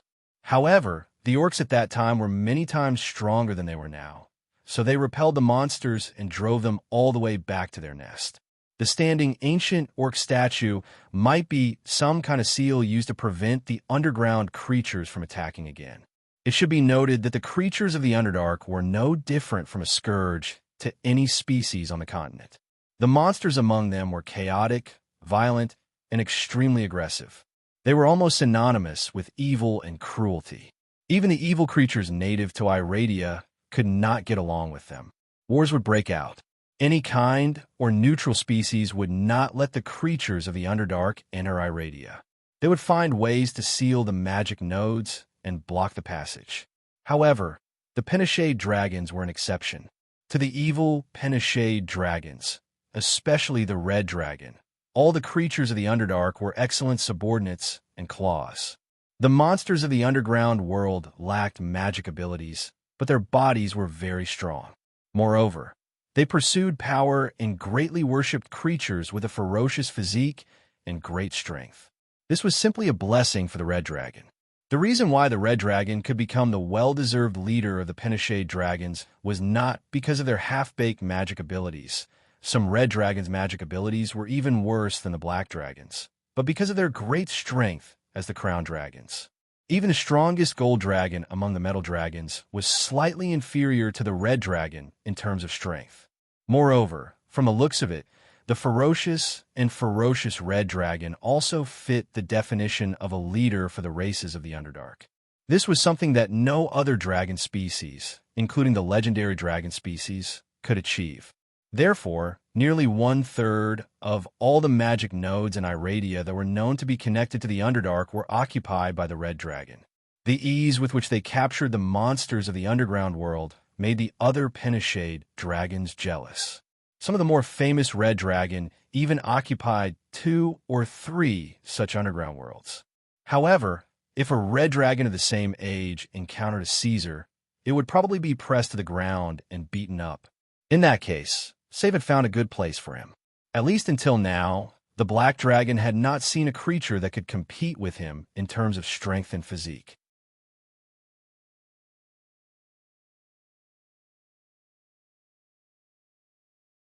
Chapter 76. If this place is really the Underdark, then it's not bad, Caesar thought. Previously, he had been surviving in the cracks between the Green Capital and the Northern Kingdoms, struggling to survive in the wind and rain. In the wilderness, even if the black dragon had a head full of plans and ideas, it was useless. There was no space for him to display his abilities. There was no need to talk about how barren the land was. As long as the species there were even the slightest bit of use, they would be taken by other forces first. They would either be enslaved by the Green Capital or be won over by the humans. What kind of storm could a young black dragon possibly stir up? Not to mention subduing the races and building up his forces, Caesar could not even live a comfortable life. Just taking the Stone Crow clan into his pocket took him a lot of effort, and he was very careful and vigilant in the process. In the end, when he finally got better, Roy of the Northern Kingdoms interfered, making it difficult for the black dragon not to be angry. But it was different now. In the Underdark, he had enough freedom to do whatever he wanted. This place could not give birth to a nearly legendary existence like the mother of poisons. Air! Caesar sniffled and took a deep breath. Then, he said in surprise, the oxygen content in this place is different from that in Eladia. The concentration is higher. After obtaining the autonomous control unit, the black dragon could sense every detail of his body's reaction, and it was easy to distinguish the differences in the environment. The temperature is okay. Caesar looked at the scattered knolls, but it seems like there are changes almost every moment. Then, he flapped his wings and found that the gravity was different. It was much more difficult to fly here than in Iradia, and it was much more strenuous. Although the differences in each factor were relatively small, when these things were combined, they caused a lot of obstruction to foreign creatures. Caesar keenly discovered that the gnolls and orcs' ability values had decreased by different degrees. This was something that even Garl and Hogg, who were the leaders, could not avoid. The only one who wasn't affected was the black dragon, that freak. However, this was not a big problem. Caesar knew that both the gnolls and the orcs were not weak species. They all had the ability to survive in relatively harsh environments. Now, they just needed some time to adapt. Hogg! Caesar ordered the gnoll leader, who was constantly looking around. You take the gnolls to investigate. We need information about this unfamiliar area. Don't go too far. First, we need to figure out the situation within a kilometer. Focus on searching for water and food. You have to survive first. In order to gather forces in the Underdark, one must first survive and take root in this place. Food and water were the two biggest problems that any creature had to face. He did not send the little fellow. In the past, when they were in the wilderness, this kind of work was done by Luna. She was small in size and knew some low-level concealment tricks, so she was very competent for this task. But this time was different. The Underdark was not the wilderness. There were too many unknown factors. The little fellow's ability to protect herself was quite weak. It was very easy for her to encounter danger. Caesar also did not dispatch the Stone Crow clan's orcs. Instead, he chose the newly joined gnolls and let the orcs find a place to rest first. Speaking of selfishness, this was indeed true. But more than that, Black Dragon was still considerate. The reason why he chose the gnolls to carry out the mission was that they were relatively sensitive and would not be reckless like the orcs. They would not directly kill the enemy when they saw them. The wolf cubs knew how to judge the situation and how to protect themselves. They would even choose to retreat or escape when their strength was not enough. Desertion was intolerable for the other Pinochet dragons, but Caesar did not mind. Different races had their own natural characteristics. The key was how to use them. Such characteristics were beneficial for the gnolls to carry out reconnaissance missions better. At this stage, what the Black Dragon wanted was information, not blood. As a newcomer, understanding the situation in the Underdark was the most important thing. If the conditions were right, Caesar even felt that it was necessary to understand the specific ecology of the Underdark. Were the indigenous populations here scattered and fighting for themselves? Or did they already have a ruler and established a stable pyramid-shaped social form? This was very important to Caesar. It would affect his next judgment and decision. However, these things could not be rushed in a short period of time. At least, it would take a period of contact with the indigenous populations to understand. Caesar also knew this, but he could not settle down. If he planned slowly, step by step, and expanded the population with conciliatory means, even if there were no waves, it would take at least a few decades for him to completely control the Underdark, or even longer. In fact, in Iradia, dragons that slept for decades were everywhere. This time was nothing to dragons. It could be said that it passed in the blink of an eye. However, for humans, a few decades was enough for a baby to grow up, get married, and have children. It was also enough for a young man to enter his twilight years and for a strong man to walk into his coffin. Caesar did not want to wait until he made a comeback. When he returned to Iradia and found Roy, what he saw was an old man who was in a delirious state and was at the mercy of others. He might even face a lonely tombstone. That would be a tragedy for Caesar. He could not accept it. Therefore, the Black Dragon only gave himself 10 years. Within 10 years, he had to completely rule the Underdark. He could only use violent means. If he chose the conciliatory plan, Caesar could not find any other way to subdue the indigenous races of the Underdark other than tempting them with benefits. As for benefits, he could not give them at all. Even if the creatures of the Underdark coveted gold coins, the Black Dragon could not give them. His wealth was still buried in the settlement of the Stone Crow clan. It was the final payment from Roy for the last batch of summergrass drinks. At that time, Caesar did not have time to use it or take it away. He could only use violent means to tie them to his chariot. As for the possible deception and betrayal, he had also thought of a solution. He decided to learn from them. Like Roy, he would force the other party to swear an oath of allegiance to him. Other than submission and death, there was no third choice for the defeated. It won't work. However, when he mentioned this plan to the forest fairy, the little one shook her head. Caesar, are you a believer of the evil dragon mother? I have never heard you mention her name. Tiamat? Caesar immediately recalled the appearance of the 5 dragon queens that was engraved in his basic knowledge. He then shook his head. No. Does it matter? You shouldn't call her by her real name. Of course it matters. Luna jumped around on his head. Your previous contract came from the god of truth and oath. He is a true good god. Even if you don't believe in him, you can still establish a contract in the name of this god. But gods are not the tools of mortals. They are watching us from the divine kingdom. A good god will never allow to use despicable means to force others to establish oaths. Luna thought for a moment and continued. The Pinochet dragons believe in evil gods. But even if you are a fanatic of the evil dragon mother, the dragon queen will not establish so many forced oaths for you. Otherwise, she will be jointly attacked by other good gods. The consequences will be very serious. No. Black Dragon let out a dissatisfied whisper. The skin on his forehead twisted into a ball. If Roy can do it, why can't I do it? What did Roy do? Seeing the expression on Black Dragon's face, the little fellow was curious. She had been sent away by Caesar that day, so she knew nothing about what happened after that. So Caesar repeated what had happened, emphasizing that the soldier caught by Gaul was neither a knight nor a rank. He was just an ordinary soldier.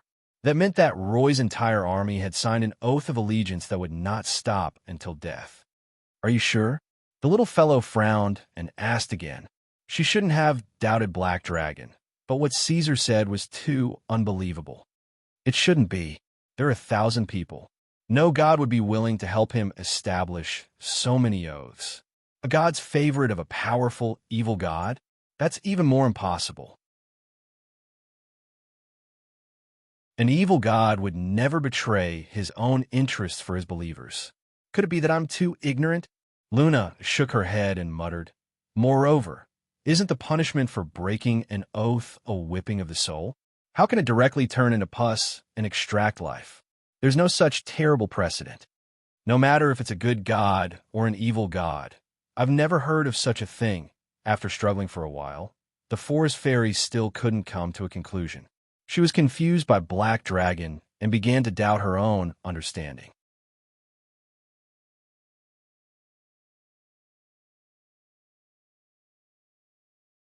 Chapter 77. In the end, Luna and Caesar still could not come to a conclusion. So, the Black Dragon decided to ignore this strange little guy for now.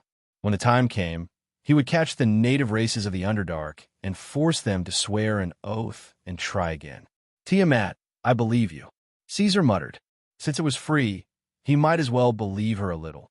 Maybe the great evil dragon Mother's magic power was boundless, and she could show her true self when he forced other races to swear allegiance to him. After all, he was the Black Dragon, a direct descendant of the evil dragon Mother. He would more or less have some preferential treatment. There should be some. Caesar swayed his body and muttered. At this time, the gnolls in charge of the investigation mission began to return one after another. "We found water nearby, and there's also food, Your Majesty." Hog's right claw was deeply clasped in the body of a gluttonous wild boar. He single-handedly dragged the more than 5 meters long, ferocious creature back, leaving a trail of blood. This place has the smell that the gnolls hate, just like the abandoned city. There may also be undead. Oh, it's just as he said. The little sprite turned her head to avoid the smell of blood while flapping her wings and trying to fly higher. The shadow elements are dense, and there are natural magic focal points everywhere. Although what I saw was very weak, this is not a good sign. War could not only train people, but also dragons, sprites, and even all species. Even Luna was beginning to mature.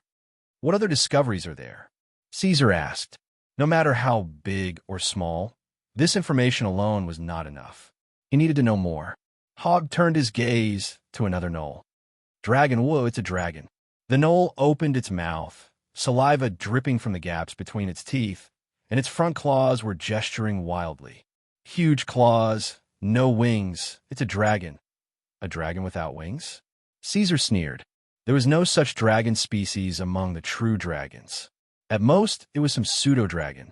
However, the jackalin's crude knowledge and lack of vocabulary made it impossible for it to describe the full picture of the creature it had seen. From its mouth, Black Dragon could not lure what the target was. Hog was a freak, a genius, and a lunatic among the gnolls. The gnoll in front of him was the average gnoll. Its IQ represented the average IQ of the gnoll clan. In fact, for it to be pushed out to the Black Dragon, its IQ might be higher than the average IQ of the other people in the clan. Seeing that Caesar's expression did not look too good, Hog stopped what he was doing and took a few steps forward. He used his claw, which was still stained with wild boar blood, to pick up the gnoll like a dog and force him to look at him. They started a conversation in gnoll. After a while, Hog put down the gnoll. Ignoring the gnoll that ran to the side as if it had been pardoned, he said to Caesar, "Those things seem to be a group. There is more than one of them. The wolf cubs are a little scared and don't dare to get close." They ran back after looking in the distance for a while. "Take me there," Caesar said to the gnoll. After the black dragon gave the order, Hog scolded it again in Knoll. Only then did the wolf cub timidly get up and begin to lead the way. From the looks of it, they were even more fearful of their great leader than the black dragon. They were a few tall and strong beasts with huge heads and mouths full of dagger-sized teeth. These creatures stood on two powerful hind legs. The claws of their forelimbs were thinner and shorter than their hind legs, but sharper. Their bodies were estimated to be more than 10 meters long, only a little smaller than Caesar. They had no wings or scales, and their skin was thick and full of wrinkles. There were also faint stripes on them. Because they stood on 2 feet, they looked even taller than the black dragon. The tallest head was almost 5.5 meters tall. Whether it was a knoll or a beast man, this was a rather large monster. Deinonychus. Caesar recognized them. It was rumored that these dragons carried the blood of the red dragon, so there was the word dragon in their name. However, no matter how he looked at them, he felt that these guys were more similar to the Tyrannosaurus Rex of Earth in his previous life. Scan analysis result. Carbon-based life overall combat ability assessment. 113, 120, there were 3 in front of him, 1 in the cave, and 1 behind the thorny grass. Caesar found all the Deinonychus in the vicinity in an instant. Don't be fooled by the fact that these guys' assessment values were not bad. In fact, they posed no threat to Caesar at all. Against these low-intelligence beasts that relied purely on their claws and strength, he could easily take on 10 of them. Deinonychus are carnivores, and their appetites aren't low. Yet there are 5 of them gathered in this place. Looks like this world isn't lacking in food. Looking at them, Caesar's thoughts drifted to other places. At this moment, the Deinonychus discovered the spies in the dark. They let out angry growls and spread out, circling around the surroundings, intending to launch an attack. Deinonychus are savage and gluttonous. They hunt down any creature in sight. Their intelligence is pitifully low, even inferior to draconic beasts whose brains have been crushed. They don't have the ability to communicate. While Caesar was still thinking about other things, the Deinonychus had already started running. Their battle tactics were relatively simple, only knowing how to charge and bite.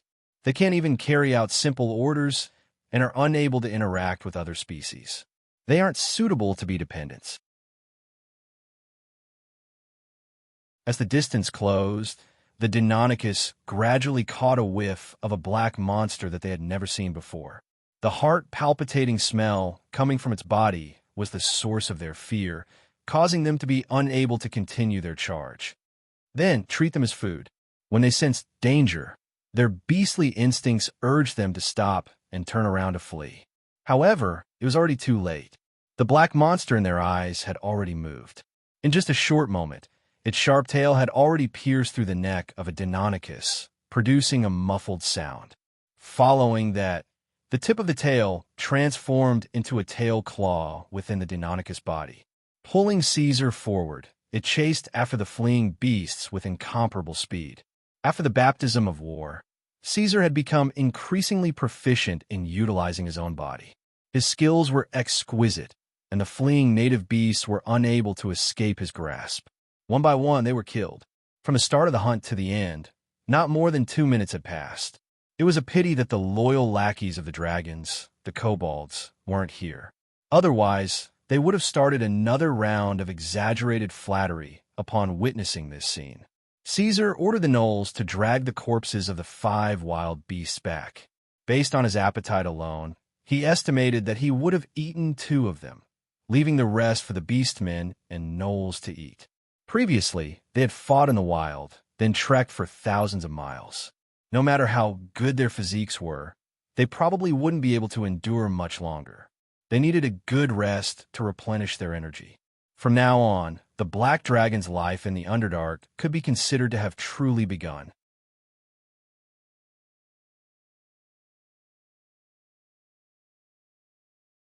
Chapter 78. When the Black Dragon entered the unknown Underdark, on the other side of the north, the young noble Roy Brendel had also returned to Khaki at the border of Lying Duchy and arrived at Count Brendel's mansion. The Brendel family had suffered heavy losses in this trip to the wilderness. As the Count's son and the commander of the battle, he had to bear the main responsibility for this fiasco. So after witnessing the black dragon escape by teleportation, Roy only had time to explain some necessary matters before he rushed back to Khaki without stopping. Even after leaving the wilderness and leaving the danger zone, he had already left the main group behind and rode a fast horse back to Lion Duchy first. "The Count is waiting for you in the study," the butler said, handing the dusty light knight's armor to the maid. Roy changed into a velvet noble's formal robe and walked quickly into the depths of the mansion. He stood outside the Count's study, coughed, organized his words, and then gently knocked on the wooden door. "Father." After receiving permission, Roy walked in. Count Brindle's appearance was ordinary, and like the other lying nobles, there was nothing outstanding about him. However, there was a deep gloom in the middle of his eyes, which added a bit of coldness to the Lord of Khaki's temperament. "You look very tired." The Count glanced at him and lowered his head to read the book he was reading earlier. His voice was low and reassuring. "It seems that the taste of failure is not good. You know all about it." Roy nodded and moved his lips. "That dragon is special. It doesn't conform to our inherent understanding of the black dragon. And in the process of the war, it kept getting stronger. In the end, it didn't even fear the magic of the mother of poison, Sylvia. So what?" The Count raised his head from the table, a thin layer of light flashing in his eyes. He said in a low voice, "There are too many unfamiliar things in this world, the unknown things of the prehistoric era, those absurd and bizarre dreams, those indescribable existences. Are they within your knowledge?" As he spoke, the Count stood up and poured a cup of hot tea for his child. He placed it in front of Roy. "Experience can only be used as a reference. The truth that people speak of is often different from the truth. A failure is a failure. There is no room for debate." "I know," Roy whispered as he looked at the steaming and swirling tea in the cup. The Count sat down on the iron chair again. "How are the losses?" "Great Wizard Anthony has died. The main force is left with 123 people, including 11 knights. 10 armor-piercing ballistae have been completely destroyed.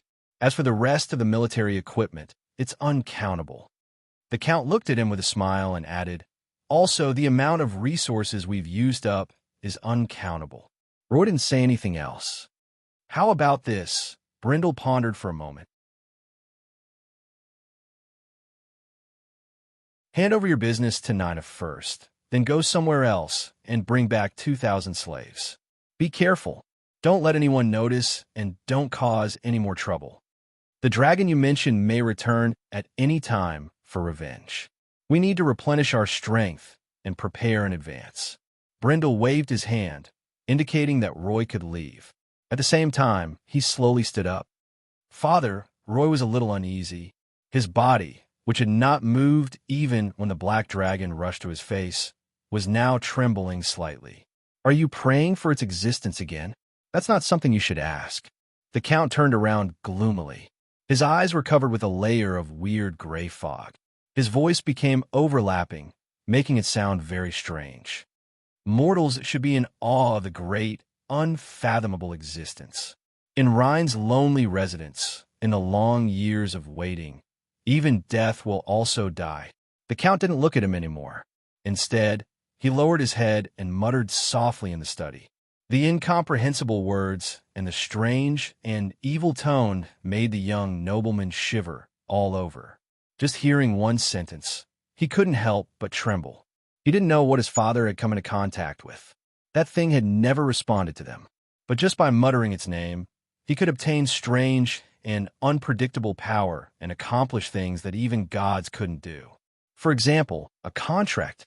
The young nobleman didn't dare to look or listen anymore. He was afraid that he would go crazy in the next second. He completely ignored court etiquette and decisively moved away, fleeing the Count's study in a panic. He ran all the way to the garden and was bathed in sunlight. Roy was slightly relieved. When he touched his back, it was already covered with a layer of cold sweat. He didn't expect it to rain in the underground world. This rain had been falling for many days, covering the Underdark. The lingering rain, from afar, seemed to cover this originally gray world with a layer of gauze. Moreover, this rain was actually acidic. Although the black dragon liked the strong acid rain very much, his bloodline was naturally close to this kind of corrosive rain and smell. He felt like he was at home here. The air was moist and the smell was pleasant. But this couldn't soothe the doubts that arose in his heart. In such a bad situation, the plants and ferns nearby were still growing luxuriantly. This made the black dragon suspicious of the environment in the Underdark. He suspected that the soil products in this place were highly toxic. This was the black dragon who loved to ponder. So he began his human experiment again. After continuous trials, he found that most of the plants were indeed toxic, but the effect was not outstanding. They couldn't affect the strong orcs, let alone cause any harm to the dragons. Only a fern that could cause animal frenzy was satisfactory. I'll write it down first. It may come in handy in the future. Black Dragon thought. In the blink of an eye, Caesar had already stayed in the Underdark for a month with his family. During this time, he didn't immediately start his capture plan.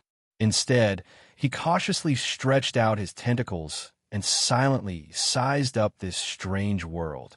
After a month of familiarization, as far as the current situation was concerned, this underground world was vast. There were many tribes and groups of monsters. It was enough for the Black Dragon to build a powerful revenge army. However, the north and south of the Underdark showed two completely different ecosystems. In the area where the Black Dragon was currently, the monster clans were as scattered as imagined, killing each other and fighting for themselves. In the south, which was relatively far away from him, Hogg found that there were a large number of undead rampaging in that area. The tribes living there also had their own areas of activity and rarely interfered. Even Hogg's Knolls found that the clans there even had traces of hunting together when they went to investigate. This was very unusual. Under normal circumstances, the indigenous races of the Underdark were difficult to get along with each other. Endless battles were the norm. However, in the south, the clans there even showed signs of cooperation, and the relationship between them was not as tense as it was under normal circumstances. There were only two possibilities. The first was that a powerful overlord had been born in the Underdark and was in the south, integrating and subduing the tribes there. The second was that other Penishade dragons had arrived first and entered the underground world before the Black Dragon. Caesar was more willing to believe the first speculation. But in any case, he had to start his integration plan. After a month of exploration and collection, he already had a sufficient understanding of the situation in the Underdark. So far, Caesar had not found a creature stronger than himself, at least not in the north that had not been captured. It was time to start. In 1627 of the Third Era of Iradia, the Black Dragon showed his claws and teeth.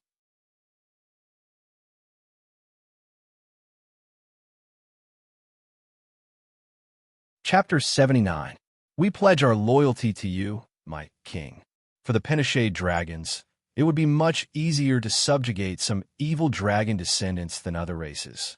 That was why Caesar decided to go from easy to difficult, taking the tribes that were easier to deal with first. Battle lizardmen. Although they were a little ugly, these guys were true dragon descendants. Unlike the kobolds, who liked to boast, the native language of the battle lizardmen was dragon language. Although this race was taciturn, Caesar could smell their scent the moment they opened their mouths. That was the authentic dragon language, which was enough to prove their identity. The battle lizardmen were reptilian creatures that looked similar to humans. They were shorter than the gnolls. Their bodies were thin, but they were very powerful. They could either walk on all fours on the ground or walk upright with bent legs. That meant that they could all use weapons if they had the right conditions. The battle lizardmen had a white dragon's head, round and small. There was a wrinkled protrusion from their forehead to the back of their neck.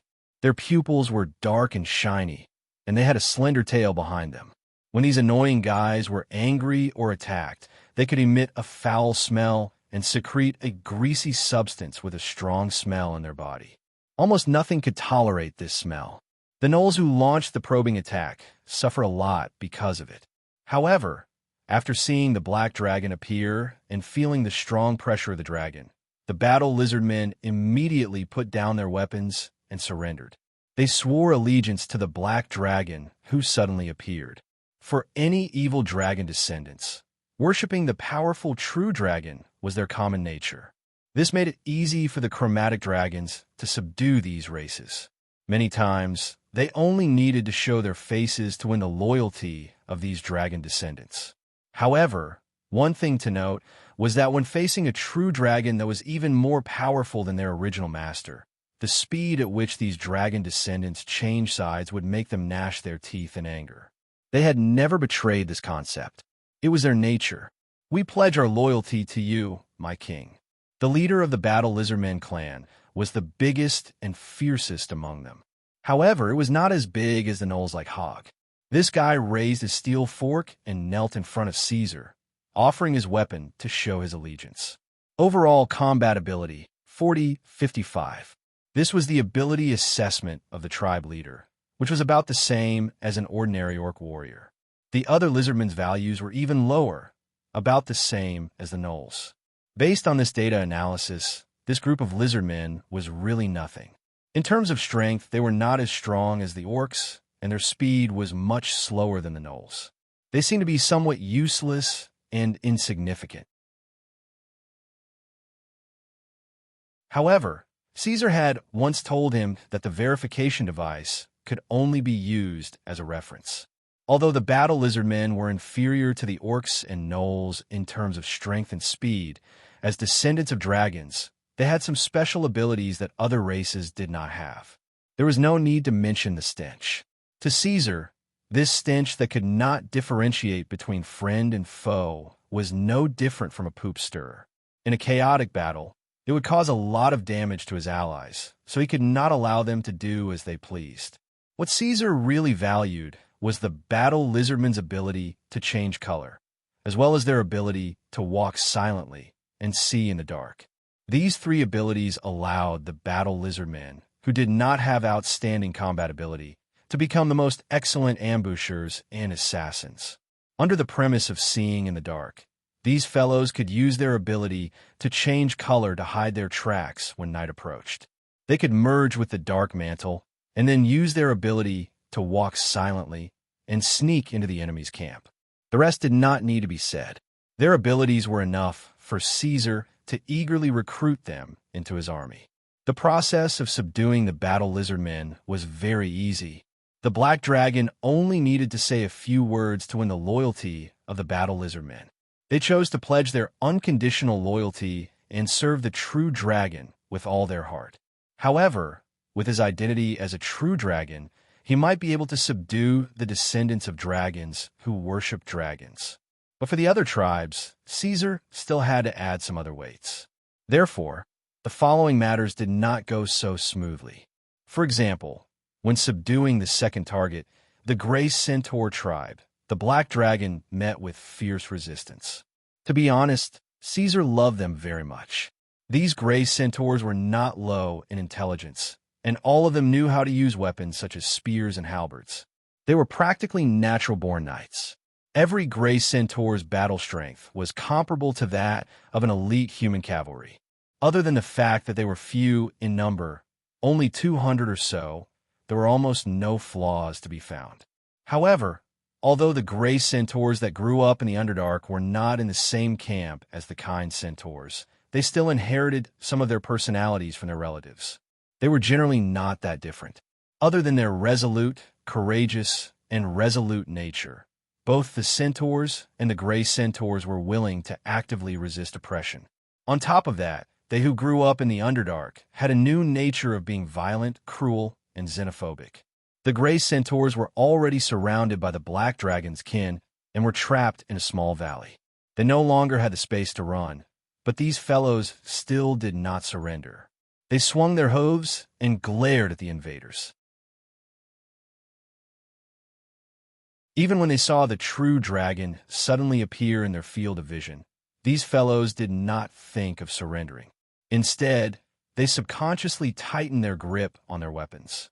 Black Dragon, the leader of the Gray Centaurs, had a cold expression.